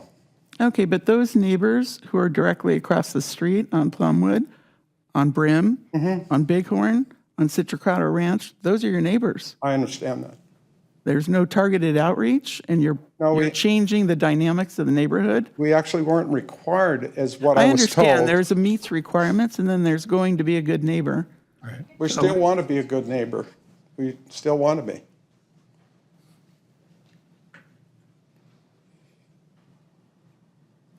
Okay, spoke about the illumination on the back plates and the shield, and I think we've checked that off.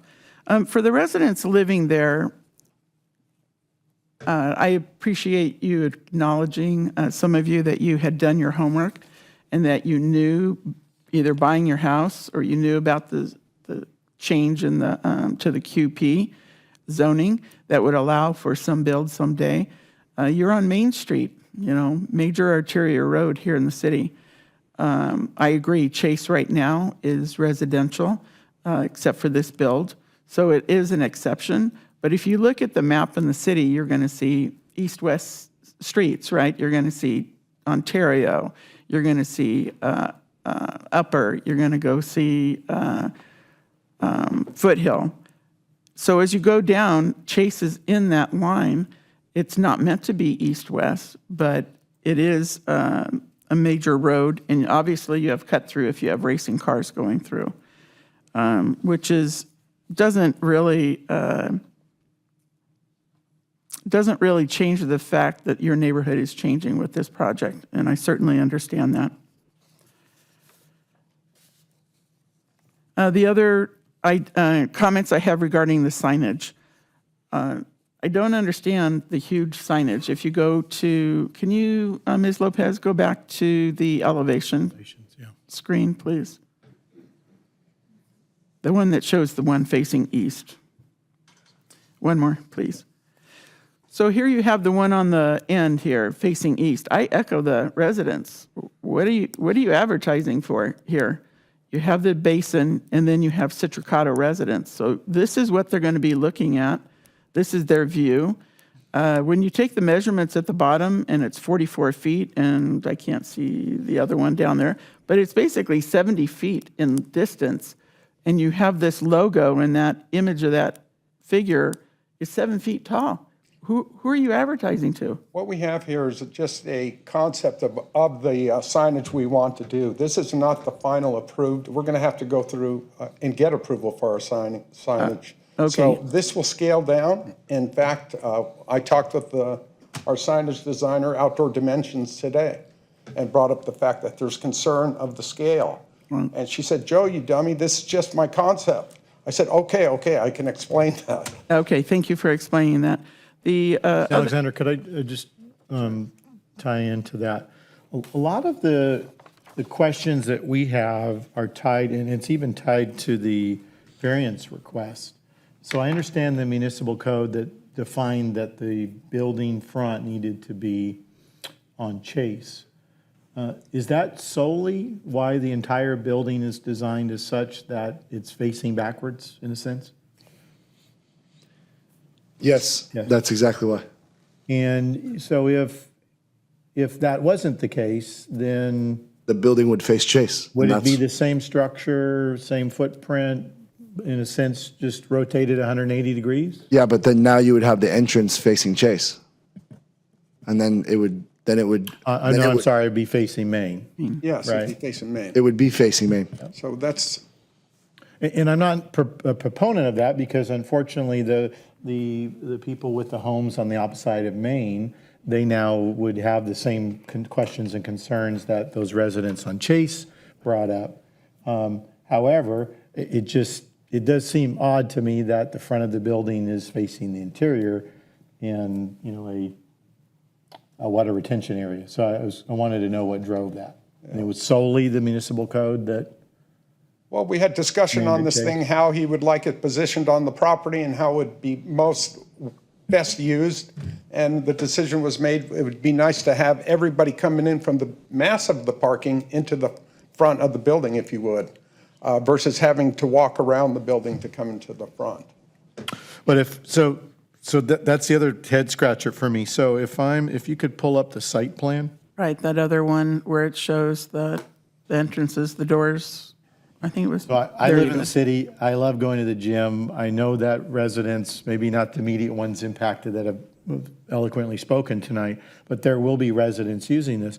If I'm using this facility and I parked in the top left corner on Main Street, can I still get in the building from that side, or do I have to walk all the way around to the You have to come to the front. the front, so Yes. the other side of the Yeah, building? where we have the front position now. But if you switched it around and it was facing Main, then all that parking that's in the back, in the very back corner, Understood. you'd be hiking Yeah, miles. so I'd have the same problem. So, but there is only one controlled entrance into the facility, and same for one exit as well? Correct. There's a controlled entrance to the facility, but we have fire exits required by fire in the building. Understood. So Okay. that's the same as the basketball area on the north. Yeah, and that basketball area is for kids, what is the age? The ages are from like 2 to 10 tops. So that half court is for when the mom and dad come in and have the kids play in that area and they work out in that area. Sure. Then it faces the medical Yes. facility going north. One more thing about the signage. The signage actually it doesn't light up from the signage. It lights up from beneath it towards the building, if that makes sense. So there's not like So it'll be in the landscaping pointing up? correct, exactly. So it wouldn't be like a sign that's lit up that's shooting off that way. It's just direct light underneath it that lights it up so you can see the signage. So that's for the west and south signs only, correct? Is that for all of them? That's for all of them. In Riverside, that's how they are, and we don't have a problem making them that way as well. Yeah, so our recommended condition for the commission is that it be externally illuminated. In that case, it's typically a light affixed to the building, either shining down or shining up onto the signage. Okay. Whichever would be a balance between advertising the business and also in Just branding in itself. for the, you're not going to need any, I mean, 52,000 square feet, you really don't have to advertise. It's the only thing in the corner. So Yes, ma'am. is all I'm saying. Okay, I spoke to your facility in Riverside. One of the folks brought up that sometimes there's homeless that become members so they can utilize the facility. I was glad to hear that you have a locker policy where you don't allow overnight lockers, which is a discouragement for members. Correct. And we also have, we're in close contact with the police department. We're the only business there that fights that homeless that hangs out there. We're the only ones that call, make it clean, that we fight to keep it clean there.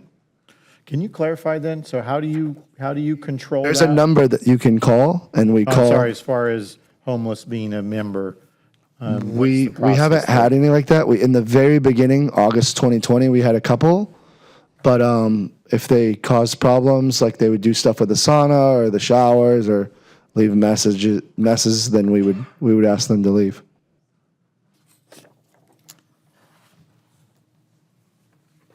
I have more comments. Hang on just a second, please. Yeah, let me check while you're waiting. Ms. Sherman, do you have any questions at this point for the applicant? No, I don't. Thank you. While you're parsing there.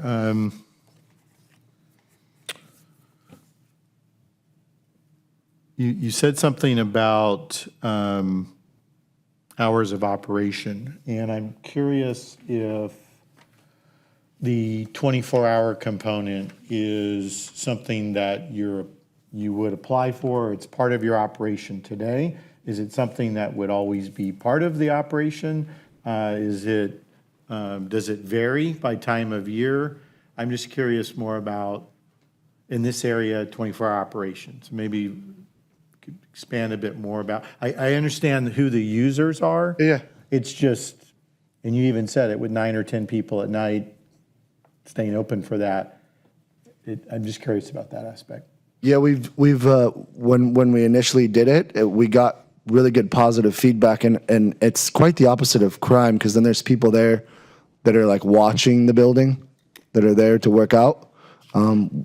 We've always done what the members have asked, and they asked for it. So we delivered it in 2016, and it's gone well ever since we've had it. I was also, I heard that a lot. Well, knocking on doors, the hours of operations were a concern for the neighbors, not only just because it's a quiet area and it's residential, and then even though it's Main Street, they have their own community, sense of community there. But I wanted to understand more about a business operation, just 24 in general. So I called 7 of our fitness centers here in town, including, then I called your Riverside one. And most of them don't have 24 hours just because of post-COVID, either staffing, it wasn't a good return on their investment. It's definitely not a good return. It's definitely not a good return on the investment. Well, I mean, all of them were consistent. Less than 5% of their membership attend between midnight and 5 a.m. when it picks up again. And those folks are the ones who are doing shift work, and it was consistent with all the ones here in town. So I asked them what their peak hours were, and 5, 6 before folks go to work, and then there's a lull, and then late afternoon till 10 or 11 o'clock, either because they're closing and they're wrapping it up, or even those that are 24 hours. We actually have a 24-hour fitness that's not open 24 hours, which I thought was interesting. They did that for financial reasons. Absolutely. And I can understand that. So I was less concerned about what was going to be brought to the neighborhood after hours while the residents are sleeping, the majority of them. And the clientele, the those in the neighborhood have to take ownership of their driving habits, their property, hardening the target. That's on all of us as we drive or shop or anything in town, any town, actually.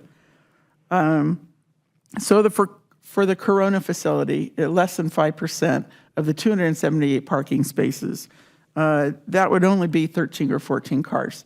As far as the noise coming into the neighborhood, I wanted to be cognizant of their comments.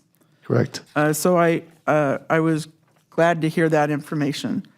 As far as the street improvements on this project, Main Street needed to be improved. You know, it needed to be made whole again. Chase, we had folks asking about the safety of that as far as bicycle. We have a trails plan that we're putting together here in the city. Yeah, we and have that will be part of that. There's a trail as well on Bountiful. If you look at the property in Riverside, there is a trails right there across the street from us as well. Are you addressing it in the Corona site? No, not at this point. It's just a sidewalk, right? Yes. I would be interested in following up on that, make sure that it's part of the trails plan.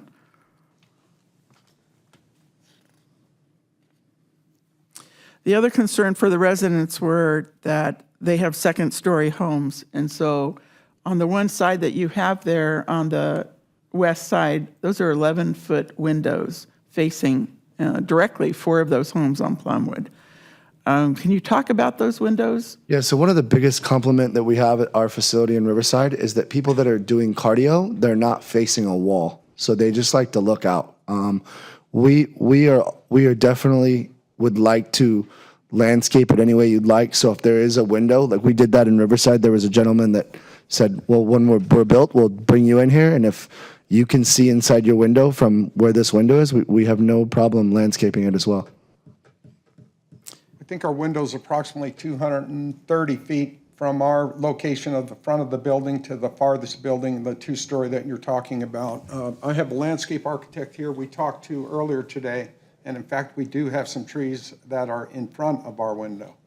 I'm just wondering, since you didn't do outreach to the neighbors on Plumwood and Brim and Bighorn, if there would be some kind of an outreach for, let's say they wanted landscaping in their backyard so they didn't have to look at your building. In their backyard, or can we put it on the premises of the property? Just an outreach of whatever you can do. Yes, ma'am. I think we're open for discussion. Thank you. I think, Ms. Alexander, I had some questions kind of along the same. We've talked about a lot of questions that we had, follow-up from resident comments and valid concerns. And I know you've intimated that you're willing to make adjustments. With that said, I want to understand how we can address, there's quite a few items that we had on the list. Are you flexible to make adjustments to the design in order to address some of the concerns that have surfaced here?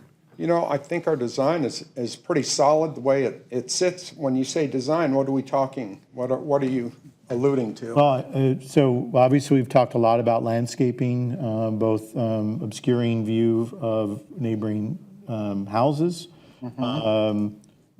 Access has come up several times about specifically the Main Street entrance and exiting there. Did I, as you go, I'd like to interject a little bit. Sure, okay. So In let's regards to our landscaping. in regards to our access off of Main Street, that access is sort of set in stone by fire also. We went back and forth on that with Rosia for probably 2 months, and we had to bring in our traffic engineers that had to do the study on the traffic, and we couldn't. At that time, school wasn't in, so we had to wait for school to come back into session so we could do our traffic study. So that, I believe the location of the drive on Main Street is pretty solid also. As far as getting in off of Chase for our building, the way it configures, that's how it should work. And the grade, the difference in grade, the slope of grade. We dropped the building down on the property. We lowered it into the ground, if you would, 11 foot on Chase, and that was to protect our adjacent neighbors. So it wouldn't feel like a monstrosity. you say it's a monstrosity, but in reality, off the street level, you're seeing maybe. I didn't say that. That was their No, quote. I'm sorry. The term was used as monstrosity, but In comparison of what they just had a few months ago. yeah, everything changes. I was looking at the groves in that area and how it changed since 2002. It was the groves at that time, most of that area. So it's changed quite a bit in the 21 years. Yes, I have to agree. And I'm not insinuating or putting any of that on you. That was the previous owner. They had that zoning to protect their interest as they sold the property they intended to, just like the medical building did. That's existing. That's not on you as an applicant whatsoever. The zoning is by right and by the city's general plan. The only thing that is in our control, other than architecturally and look at these community impact items, is the variance. I don't have a problem with the variance. I think it's a matter of 5 feet. It's not going to be a big deal in my eyes. However, the big point is the impact to the residents and what you've heard here tonight. I think we've seen too many developers come in to do an outstanding outreach job to the residents in the area, and you guys did not meet that mark whatsoever. I would have to agree that we did not have an outreach. Yes, we're doing outreach right now down in San Diego. We're building 183 units of senior living, and we had to do outreach. We did it 1,500, the radius is 1,500 feet there. So I'm well aware of the outreach, and we definitely would have done it here had we thought it was mandated. Unfortunately, it's not a city requirement. Yeah. And it's not a reflection on staff. But when you do have an impact like this, I know that the commission in the recent 5 years, we've reinforced that community engagement as the project is being developed is critical. Because quite frankly, a lot of these items, not all of them, a lot of these items could have been mitigated and not addressed. So are there any other overall questions for yes. the applicant? Ms. Lopez, could you help me out here and go back to the elevation, please? I wanted to talk about the elevation that faces Main. One more, please. It's the one at the bottom? Yeah, the one Well, I at know the that's bottom. existing, but I want to go back and look at the other one that has all the articulation for the main opening. That look on the east elevation, that, other than your logo, has the articulation that would mitigate just a white wall, more so of a white wall, if you go back, Ms. Lopez. And this extension here on the left side, where the two arches are, how plain that is.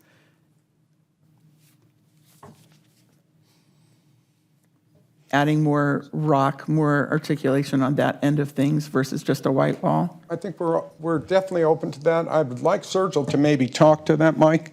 Sergio, why don't you come on up? He's our architect. We're still going through some of the finishes.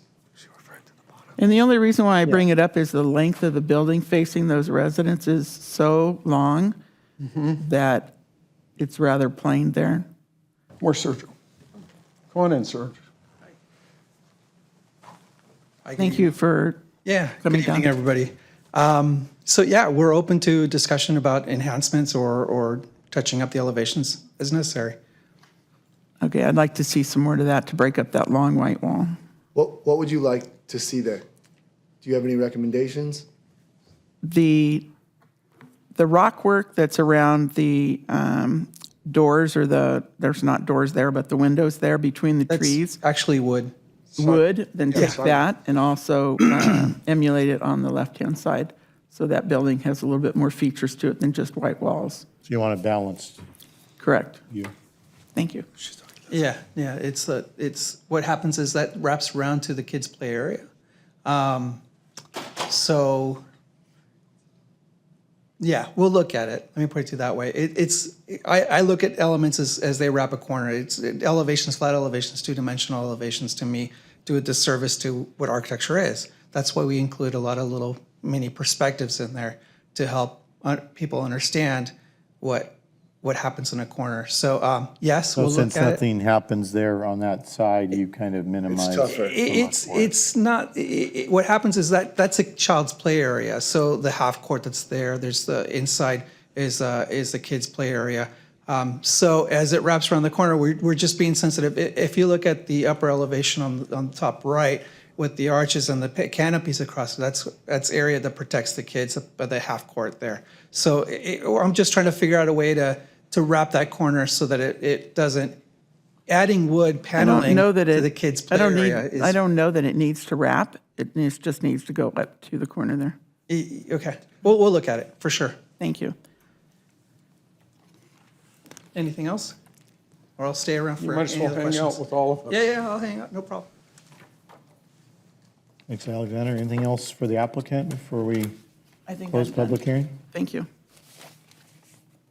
Back to Ms. Sherman. Any other questions for the applicant? Not at this time, thank you. Okay. All right, I'm going to go ahead and close public hearing. And we'll bring it back. Thank you. You're welcome. Thank Sid. you. We'll bring it back to the commission for comments and direction and a motion. To start, Ms. Sherman, comments from your. I just thank the applicant for showing up and coming in. That's always appreciated when you're there to speak to us and the residents. I struggle with it a little bit just because it's another gym. I get ads from 24-Hour Fitness every day trying to get me to come back. So I just wonder if we need another gym. But it does seem to be the best suited for this piece of property. And that's all I really have to add. Ms. Alexander?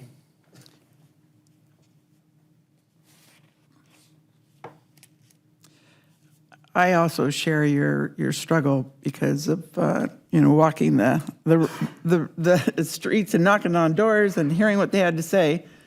But I know that property over time has been of interest for higher density build, and council in particular, Jim Steiner, has been asked by developers to develop high density on that corner.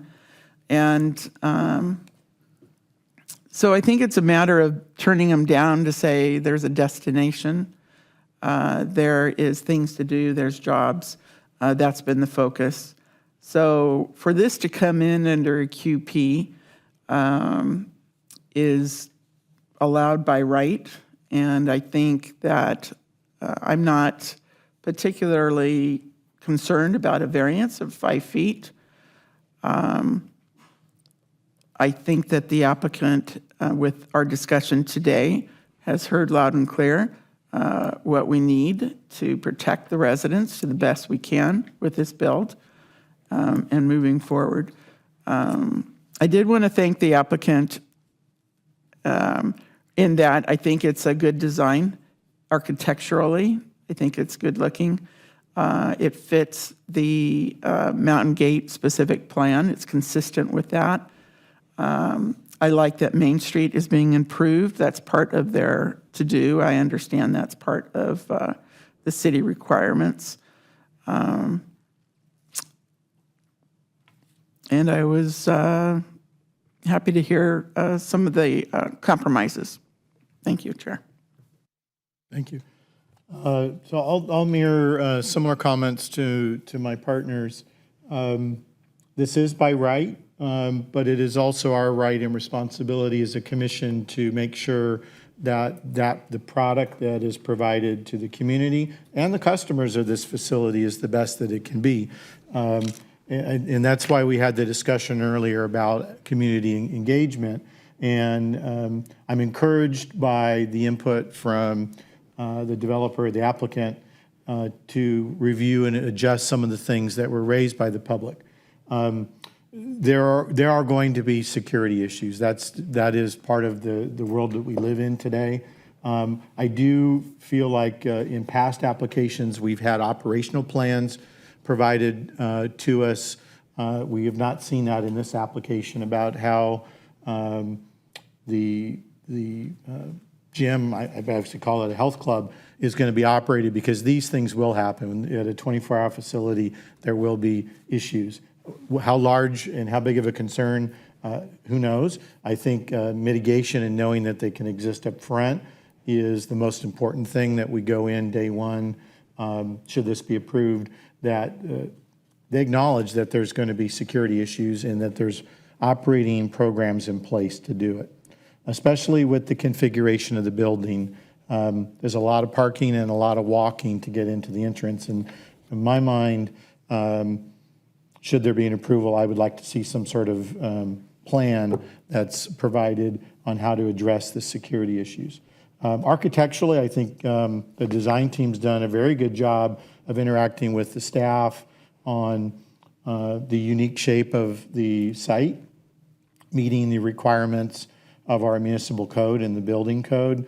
The fact that the building is lowered, I think, is pretty dramatic for the neighborhood. It does match well. I personally would like to, I certainly don't want to put a stop in the application process, but I would like to know if it's viable to have multiple egress and access on Main Street. And so whatever direction we move forward, for me, I would like to see that, whether it's an approval with an expectation that that's reviewed. But it is a large facility with a lot of vehicles, and restricting how they would flow onto the main street is a concern to me. With that, those would be I just wanted to chime in there, though. I would have concerns whether we remove or take away from or mess with fire departments' need for their circulation and their emergency exits and for responding to such a large facility, keeping that in mind. Those are their specs. And I think with PD looking at it already and having input into it already, I do want to say, Mr. Eastman, that if you could comment regarding the process, the city process having to do with permits for the residents on those streets that would be impacted with walk over instead of parking on the flagpole end of the parking lot, and then they're just a quick step over the street and chase. How would that work? Yeah, so I can respond slightly to the main street access issue, but since you did ask the specific request, I think I'll defer that to Rosie as it relates to, I think you're asking about the residential permit parking requirement? Yes. We can certainly evaluate for that. Right now, we have, I believe, 8 districts, and they're all adjacent to schools, and that typically requires a council action to create and establish a district. And then after that, we would need a petition from the residents who would like their area to be a zone. The one I'm thinking about in particular is Skyline, when the residents over there were impacted negatively with hikers, and the parking became a nightmare over there for them. Yeah. If this, during peak hours, impacts the residents, which it shouldn't, there's plenty of parking, but we know people's habits, whatever's easiest, wherever the water flows. And is it up to the residents, and it's no cost to the residents? How does that work? It would be no cost to the residents. We would just need a petition of a 2/3 majority for them to establish it. And it would obviously be a block at a time, and we would then evaluate. And so, for example, Bighorn is a long street. Brim is shorter as it makes the curve. So how would you cut that off at Bighorn, if at all? we would probably would probably do a block at a time. Yeah, unfortunately, you have complexities with that, is that the residents now have to, anyone that's visiting, you have to apply for a permit and a placard that goes in the car. Isn't it like an annual renewal, or how does that work?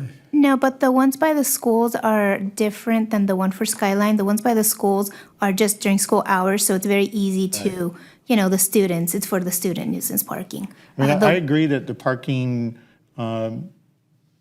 could be an issue, but this is a single-use facility, which makes it quite a bit different than comparing it to, and I think back when we looked at the other gym that's been approved for 6th Street, that was standalone parking.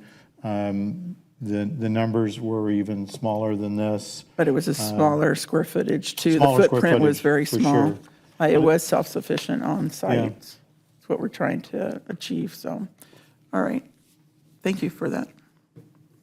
And then Mr. Eastman, I you did had have a a question. You were asking about Main Street, and were you, and just for clarity, were you asking for multiple entrances on Main Street, or were you looking to eliminate the Chase Drive? My only thought was to how could you get a left turn heading onto Main Street? Okay, so not adding or eliminating, okay. Correct. So it's really an issue of adjusting the Main Street entrance. Sure, if that entrance were moved farther north, would it satisfy? And we may not answer that tonight, but I think it was a valid concern that several residents brought up, that you don't want to concentrate them onto a single lane road to exit Chase, So I don't want to speak on behalf of the traffic engineer because she's in the room, but I can tell you from the standpoint of this particular project, it is sort of finding a sweet spot for where that drive can occur. Because in this particular case, you do have a left turn pocket entering when you go southbound on Main. You want that left turn pocket to be long enough to address deceleration of the vehicle and stacking for those that may be stopping to make that turn into the driveway. So you need a turn pocket big enough to accommodate that. Right, and you also, it can't compete with the intersection, yeah. intersection from the medical center. And then, so you also have the intersection at Chase and Main, so you can't get too close to that as far as going south, and that's not going to solve your left turn out, obviously. But as you go farther north, then you have two driveways that are next to each other as well. And so we generally don't like to see vehicles making let's say, a right turn out of a driveway. They're looking left at oncoming traffic. And they could be turning into another vehicle that's also making a right or making a left into the adjacent driveway. So it is an issue of looking at it to see if we can find a sweet spot as to where we can locate it.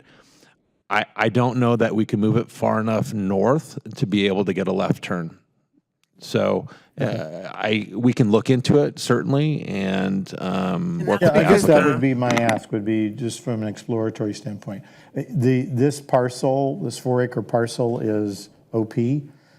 So whether it is this structure or a medical structure or whatever it potentially would have been, you would still likely have this problem because it's so close to this intersection. That's correct. It's not an issue of the use. It's really an issue of the site configuration. And Mr. Eastman, are you also talking that the further you move it north, then the less left-hand turn pocket onto the project would interfere with the drive of the medical, which is right there? Yes, you have a medical drive that's at the property line just to the north. And so as you move the driveway on this site farther north, you start to come into conflict with vehicles entering and exiting that adjacent driveway.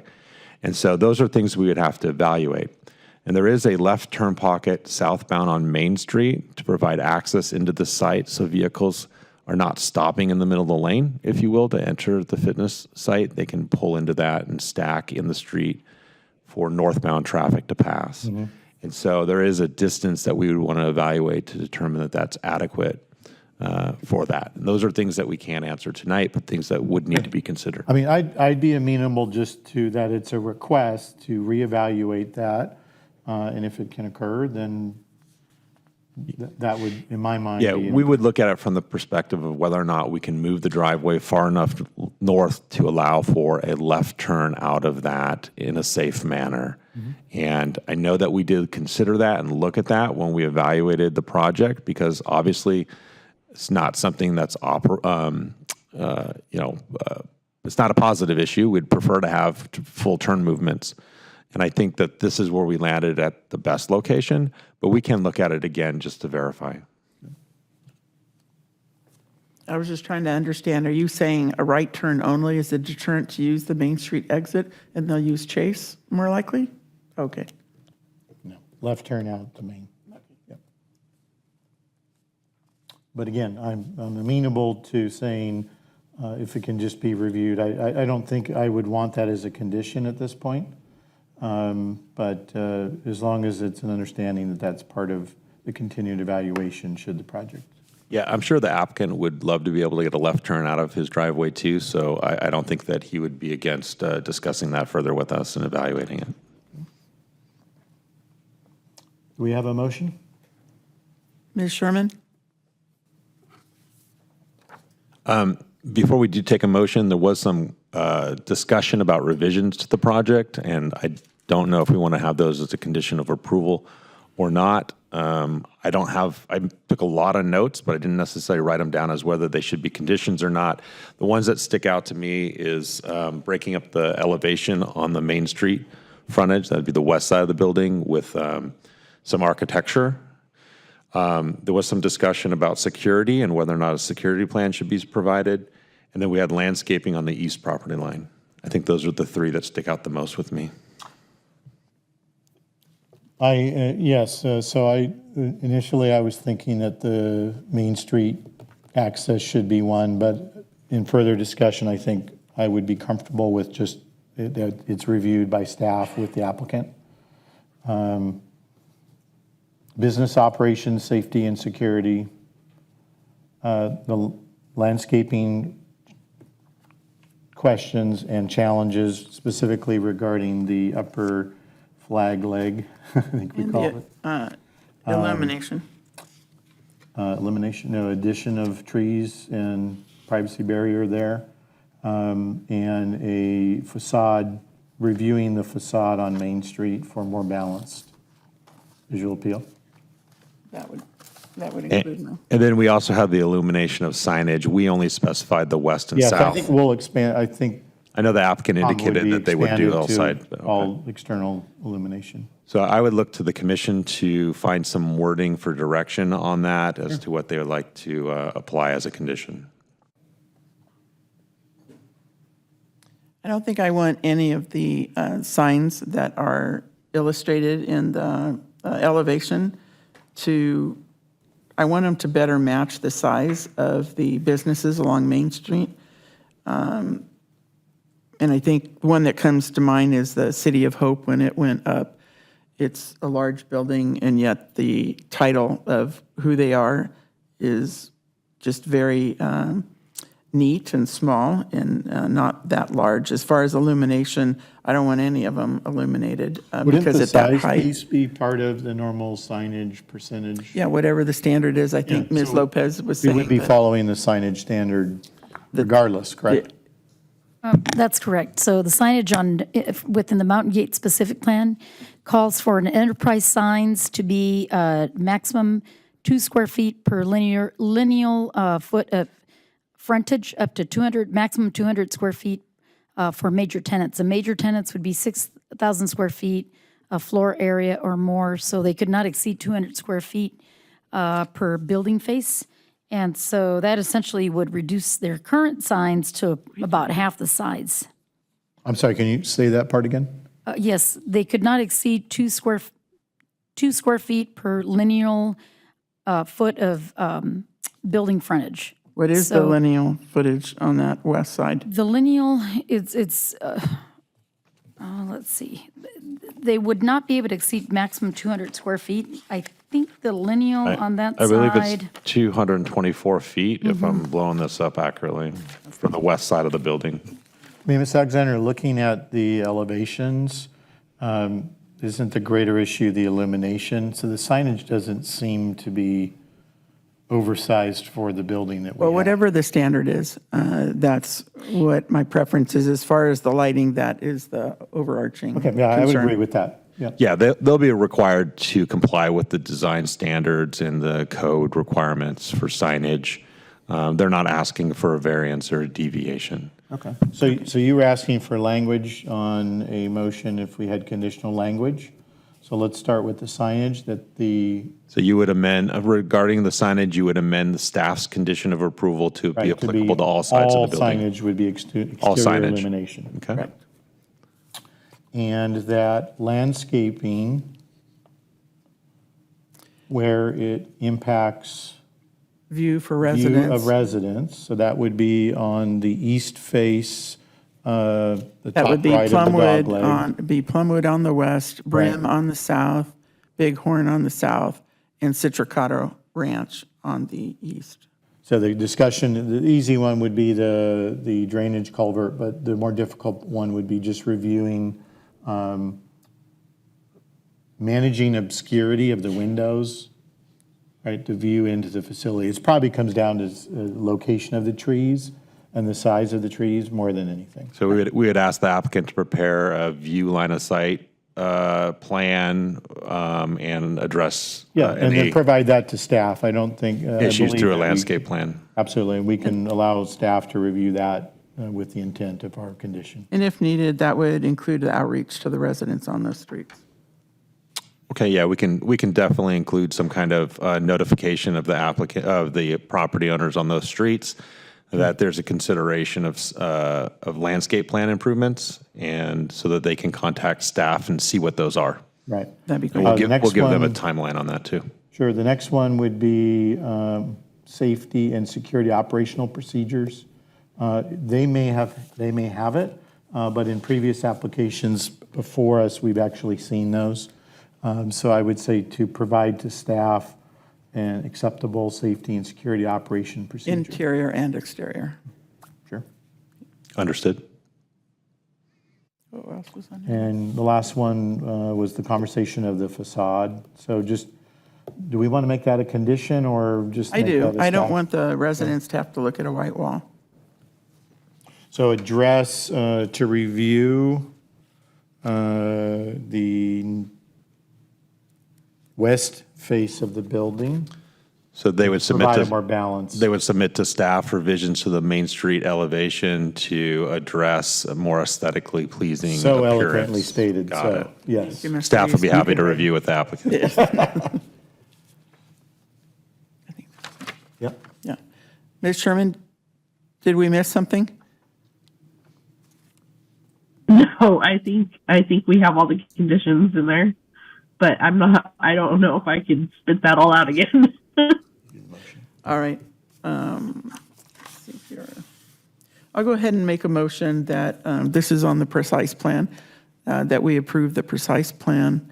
And let me read it here. To approve PP 2022-004, that we adopt the mitigated negative declaration and the mitigation monitoring and reporting plan and adopt resolution number 2608, granting PP 2022-004 based on the findings in the staff report and the conditions that we've outlined. Do we have a second? I'll second it. All right, we have a second by Commissioner Sherman. And if the commission would vote on that. I vote yes.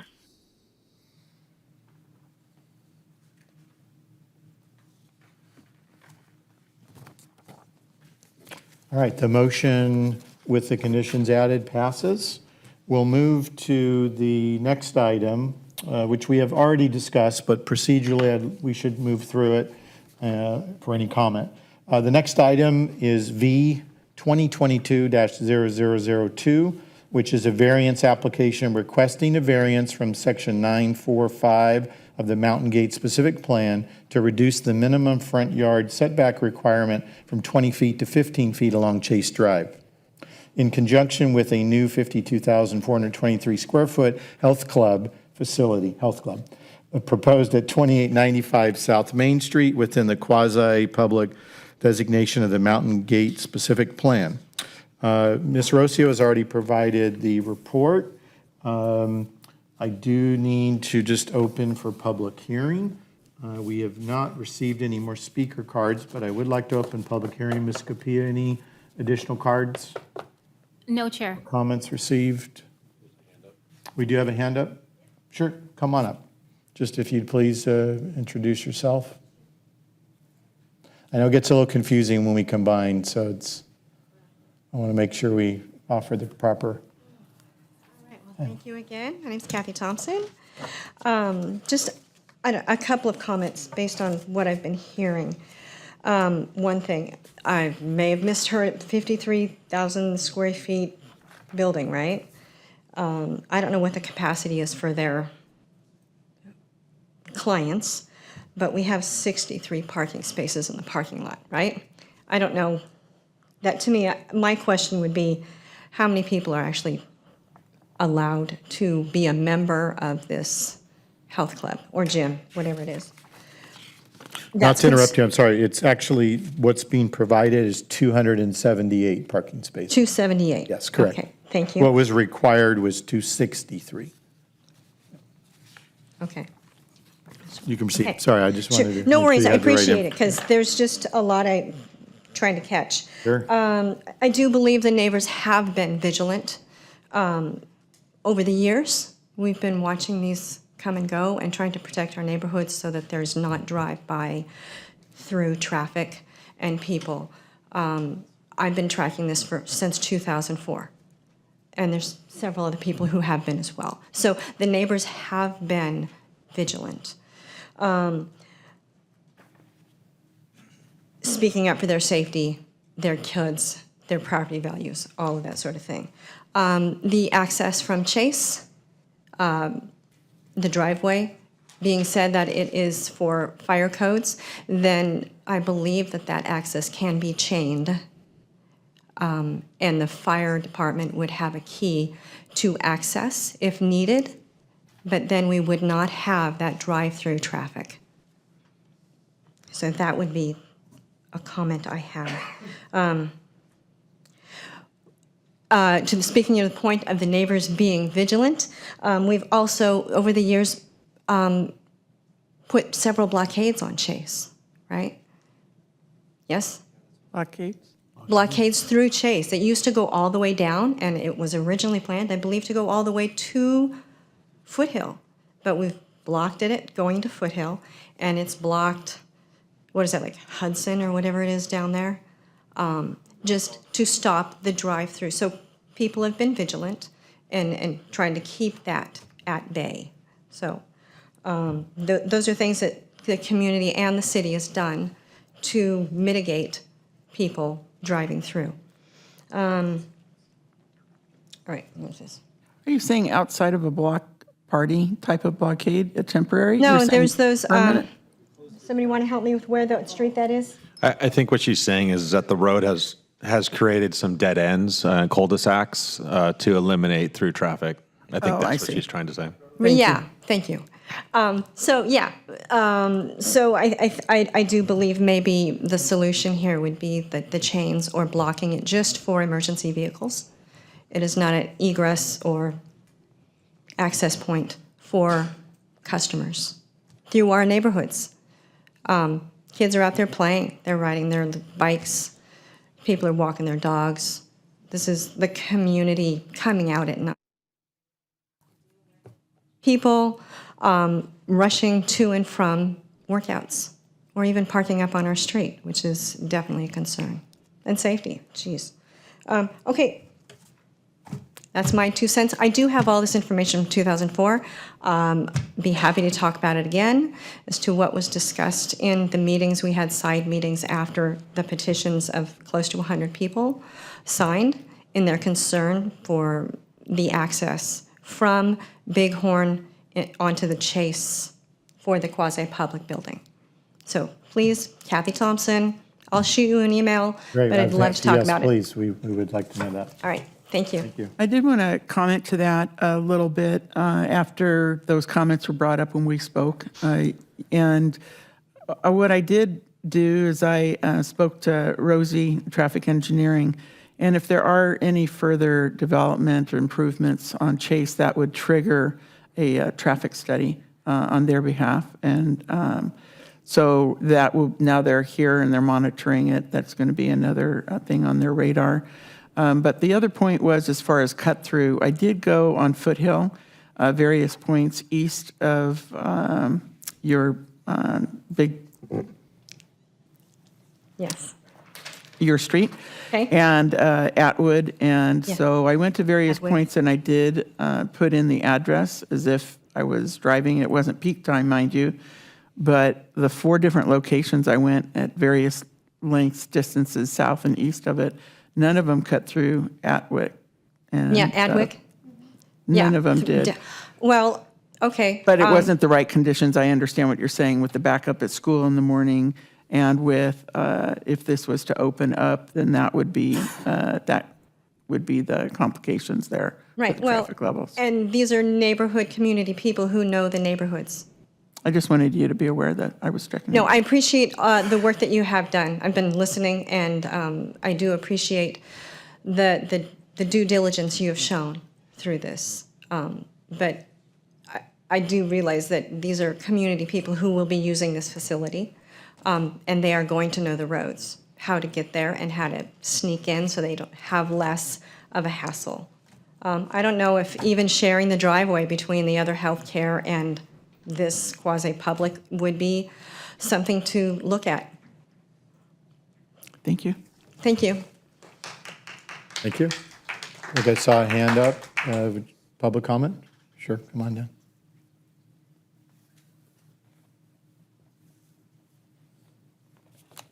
Yeah, Bill Yeager again. Again, I would say that I think a lot can be mitigated in a lot of what we've heard, because I will give you credit for talking about some of the elevation changes and whatnot, and I appreciate that. I appreciate the landscaping.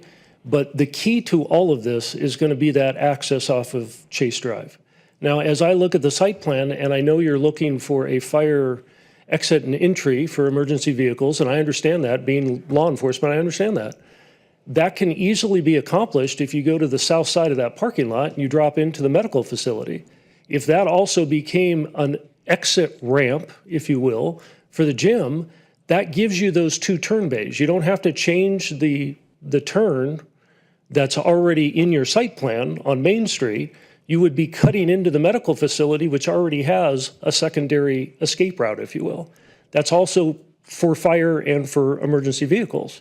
They also have a back fire emergency vehicle behind the medical facility, but that is a dirt road and it is chained up. So what Ms. Thompson was saying is if you do the same thing, if you had to have an exit route for an emergency vehicle, you just bar that exit road. And that way it doesn't present that traffic problem. So I think there's options there, but we just have to use them. We just can't get locked into, well, we're going to allow this to turn in and off of Chase Street. So I would ask you to, in giving the variance, the setback of 5 feet, I agree, it sounds minimal. When you've got a driveway that is going uphill into what otherwise be a blind left turn onto Chase Street, you're basically creating a safety hazard if people are not going to see what they're turning left into.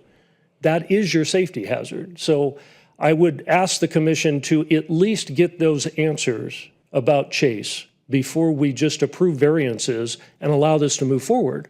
Because once you do, it's a done deal. Thank you. Okay. All right. Yes, but I would ask if there's going to be more, if you fill a card out while you're waiting then?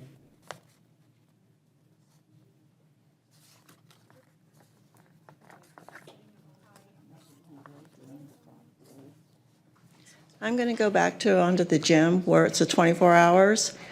Do we have where if there starts to be a problem or certain things that we can change this to hours to 10?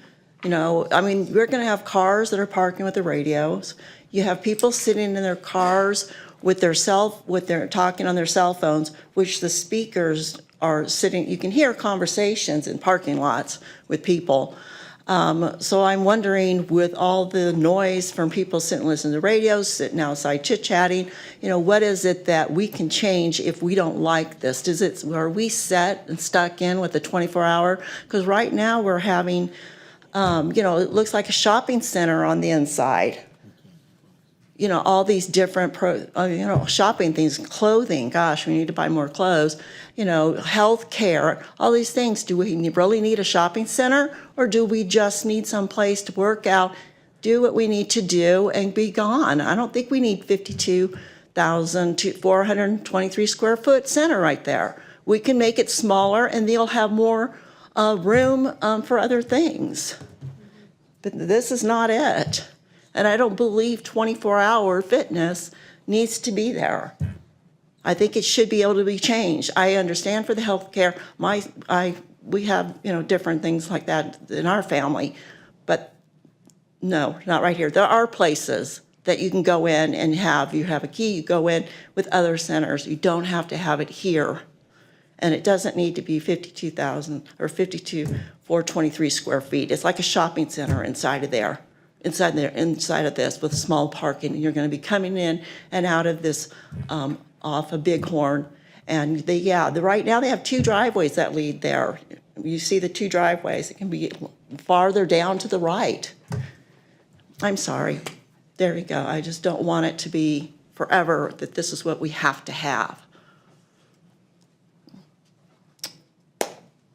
Thank you. Chair, just for the benefit of the public, I'd like to remind the public that this is for the variance request. So this is the 5-foot deviation along the setback on Chase. The precise plan, which is the site design, has been voted on. Yeah, I was actually just going to state that, Mr. Okay, Deason, thank you. so good timing. Mr. Badani? Yeah, and to Mr. Eastman's comment, this would be about the variance. Thank you, respected council members. Sorry, I was not aware that we had to fill this out, so I didn't get a chance to speak during the last one. And I was really hoping that we had a chance to ask questions rather than comments. I was hoping there was a Q&A before the motion was passed, the last one.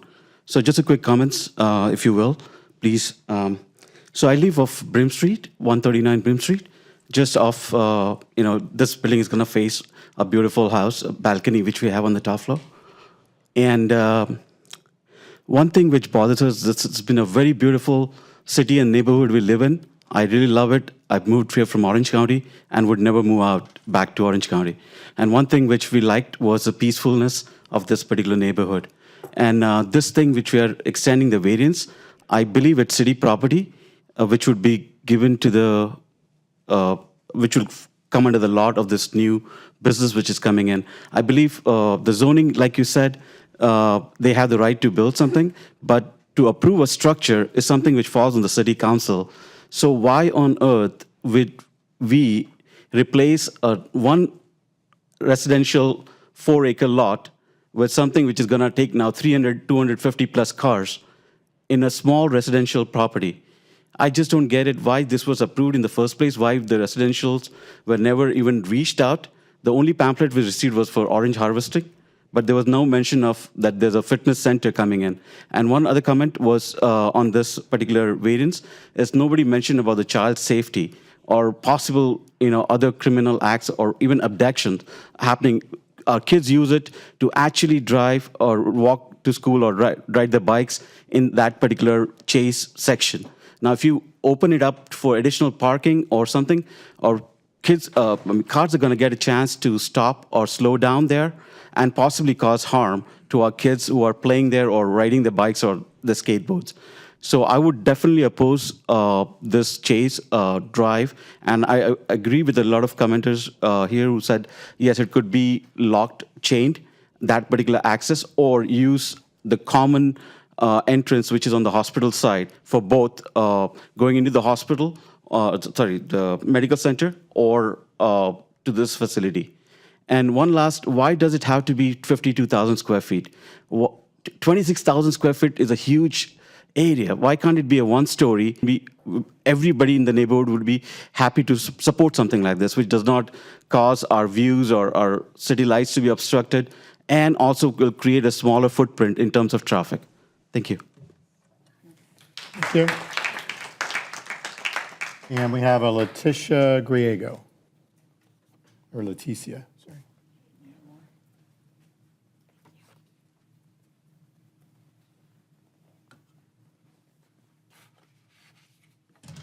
Hello, and thank you for having me here. I just wanted to share a little bit. I live on Brim Street, so this would affect my home because our bedroom faces Chase. So for me, it's right now, we already get the lights. When we first moved to the community, there was no, the lights on Chase and Main were not there. So it was a 4-way stop. When the lights came in, that stop red light shines straight into our bedroom. So every night you had to close your blinds, you lose the view. It's just, it shines into our bedroom. I don't know how else to explain that. So we've lived with that. And now we can see the medical buildings, the lights from our bedroom also. So when we have our blinds open and it starts to get dark, we get that big light shining inside. And now it's going to be a gym that's going to be 24 hours. That's a lot. So for me, that's an impact because that, you know, I was thinking it was going to be like 10 o'clock that they closed instead of midnight. And then the same thing with Chase, you know, the entrance being on Chase. I think that's a lot. I know that, you know, right now the traffic is not that much. I just think that having that entrance there, people coming on that road back and forth, trying to make that turn, they might just be looking at the building because, you know, it's, as you mentioned, it looks like a beautiful building.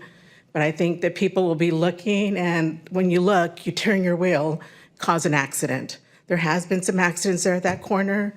I'm just concerned. I would probably wish that you can do the entrance on Main Street instead, only because my son was a victim of an accident on Main Street. He is a burn survivor, and it was because of a turn that was allowed on Main Street by the church, that South Coast Church. And, you know, I worry that that could happen to someone else's child, that because of someone, you know, being able to make a turn or not being able to make a turn, because even though you say they can make a turn, it doesn't stop anybody from making a turn. They're still going to make it. It's an illegal turn. They're going to do it. There's no one's going to be monitoring 24 hours to make sure. There's not going to be a police officer at the corner to ensure that you can't make that turn. So people are just going to do what they want to do. And if the gym brings a younger crowd, my concern is that late at night, after the gym, they hang out in the parking lot. They'll smoke, listen to music. Who knows what they'll do? I don't know. But that to me is going to be facing the back of my yard, my bedroom. I get up early in the morning to go to work. I go to bed early. So all of those are my concerns for the entrance to be on Chase. I mean, 4th of July, when we have the fireworks, everybody comes to Chase because you get the best view there. It is traffic zone for like the first 2 hours after the fireworks. We have to deal with that. We have to deal with everybody bringing their chairs, parking there, their cars, the traffic. It's awful. And we've seen a lot of accidents because of that. So I ask that you guys consider and not allowing that entrance to, if it has to be, as a lot of concerns is chained, that's great. But if you can just not allow for it to be in and out, because I have a feeling that a lot of people go in and out through that entrance. And that's my concerns. Thank you. Thank you. Last one I have is Ruse Bay Mohammadazeh. That's harder to pronounce than my last name. This is a sick one. Try it again, if you could pronounce that so I could learn from it. Good evening. Thank you for letting me speak today. My name is Ruzbe. It's Mahmoudzadeh. I know it's very difficult for others to pronounce. It's all right. Yeah, I've been hearing, sorry for coming in late. I wanted to make sure I hear everybody and see if it's addressed. Most of the things was addressed, people asked and talked about it. And I live down Pearwood Lane, so I'm not directly impacted, so I understand the concerns of my neighbors and how upset they are about this project. I get it. And I also understand that the mixed use is a future of the buildings. This is gonna keep happening as we move forward in the future. But what I was concerned about and baffled about, and I don't understand how this happened, was all these orange trees. How did they just suddenly vanish and cut down without any environmental review? Or because all these orange trees was a great feature to the community, and myself, like when we were going to backyards, we had all these great smell of orange blossoms coming to our backyard, and now it's gone because all these orange trees are cut down. So I was curious to know how did that happen? So that was my main concerns, that I didn't hear my neighbors raise up and ask. So thank you for allowing me time to ask that question. Thank you very much. All right, with that, I'm going to go ahead and close public comment. I'll bring it back to the commission for any final comments. I do just one point of clarification is that the item that we're specifically discussing is the variance. And there was some feedback from the community about the variance. The variance doesn't necessarily dictate the site plan or the access off of Chase.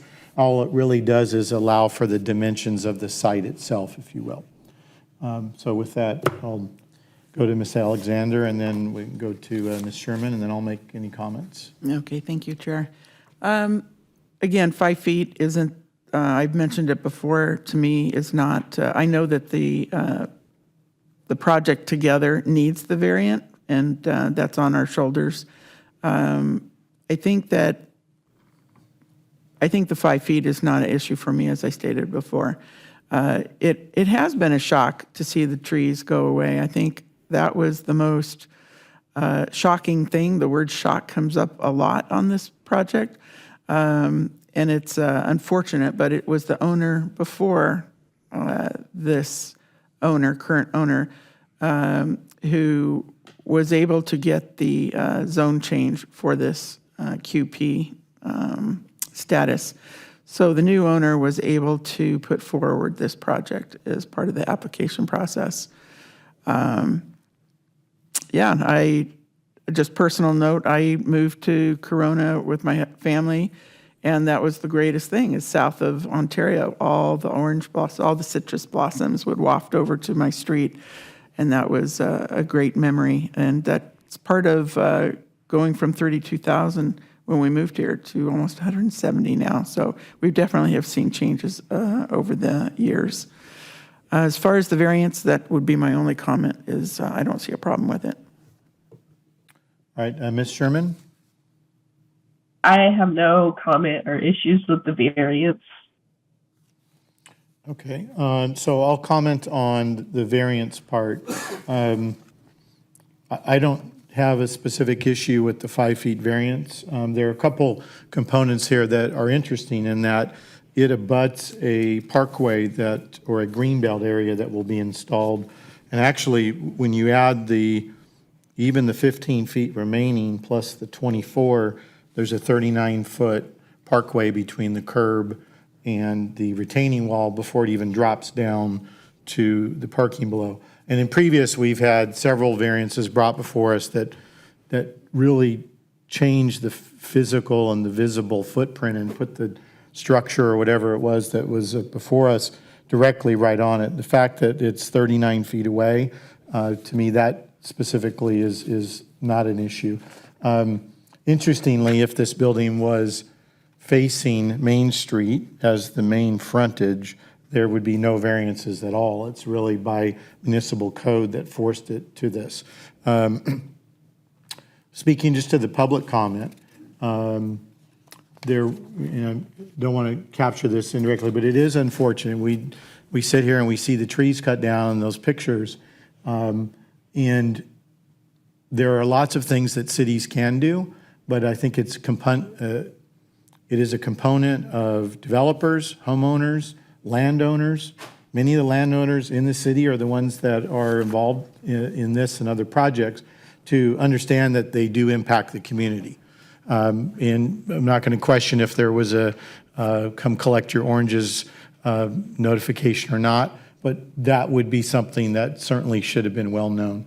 And then lastly, public comment.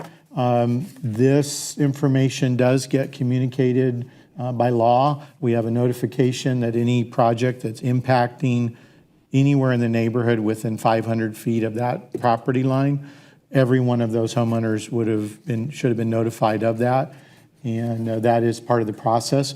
We did have in our application tonight at least 2 positive comments. We did have feedback, which is part of the record that we've acknowledged. With that, those are my comments on the variance.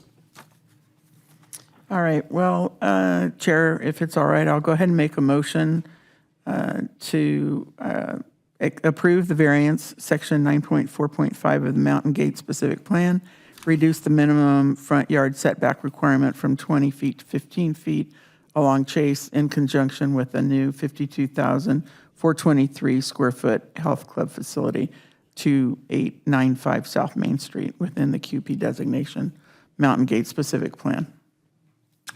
And I will second that motion. So as noted, I provided the second, and if the commission would vote.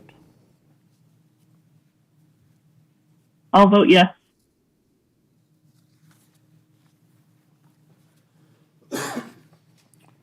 All right, and the motion for the variance passes. Moving to written communications, our next agenda item. Has the Planning and Housing Commission Secretary received any written communication from persons providing information or seeking action by the Planning and Housing Commission? No, Chair, we have not. Thank you. Mr. Eastman, not Ms. Coletta, do you have any administrative reports for us this evening?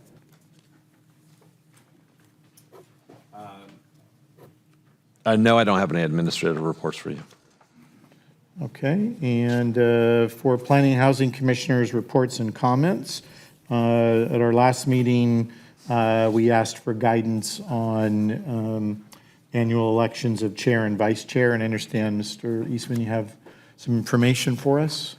Yeah, at the end of the last meeting, the question was asked as to the fact that we haven't filled the vacant commission seat, as to what do we do now, I think moving forward with a vote, because typically at the beginning of the year, we would agendize and then vote on who would serve as the chair and the vice chair. And so we had somewhat been waiting, I think. I don't know that it was verbally stated as such, but we were waiting for the appointment of a new commissioner, which hasn't occurred. So I did go back and take a look, and to the extent that I could find records, the Planning Commission is obligated under the municipal code to appoint a chair annually and shall appoint a vice chair to preside in the absence of a chair. So that needs to occur annually under the code. The code doesn't specify when that would occur annually. Okay. The code does allow for the commission to adopt bylaws, rules, and regulations to conduct meetings. And as you know, I've been with the city for about 2.5 years or so. And so I am not aware of any, and we did do a search to see in our records if we had any bylaws or rules that had been adopted, and we're not able to find any. So based on that, the question becomes whether or not you would like to agendize to vote for a chair and vice chair. There are no rules as to who is obligated or prohibited from serving. So if the desire at this point is for the commission to continue in its current role, that's well within the means of the vote, if the vote goes that way. If you would like to appoint and nominate and then vote for someone else to serve in the chair or vice chair, that's also within the rules. So. Okay. All right, so the commission will take that under advisement, and then we'll provide the direction to staff for that. Yeah, and so if you would like to agendize it for a future meeting, please let us know. I don't think that we require a vote to agendize it. I think the chair can give direction on that as appropriate. Right, okay. And I'll just add, since I was the one that brought it up, I was just offering the chair and vice chair opportunity for options for the future, since they've been in their positions for longer than a year. So Thank you, Ms. Alexander. And along with that, the item is any commissioners' reports or comments. I would like to make a comment in that we do have an open position within the commission. It has been posted publicly. I don't want to be up here soliciting, but we absolutely would love to have community involvement. And if you have an interest in being on the commission, you're welcome to reach out to the city clerk's office and or any member of the commission. We can even guide you on that. So that position is open, and any city resident is welcome to apply as long as you're not an employee. Yeah, and I would just clarify for the record, it is not a paid position. There's a small stipend. So If someone's looking for full-time employment, Did I that say would not. paid? No, you did not. But since we're broadcasting, I just okay. want to be clear that it's not a paid position. We do this for the betterment of the city, absolutely. All right. With that, future agenda items, we do have a zone text amendment that is set on the calendar, and we have a specific plan amendment listed for next meeting as well. Our next meeting is Monday, May 8th, 6 p.m. With that, we adjourn tonight's meeting. Thank you.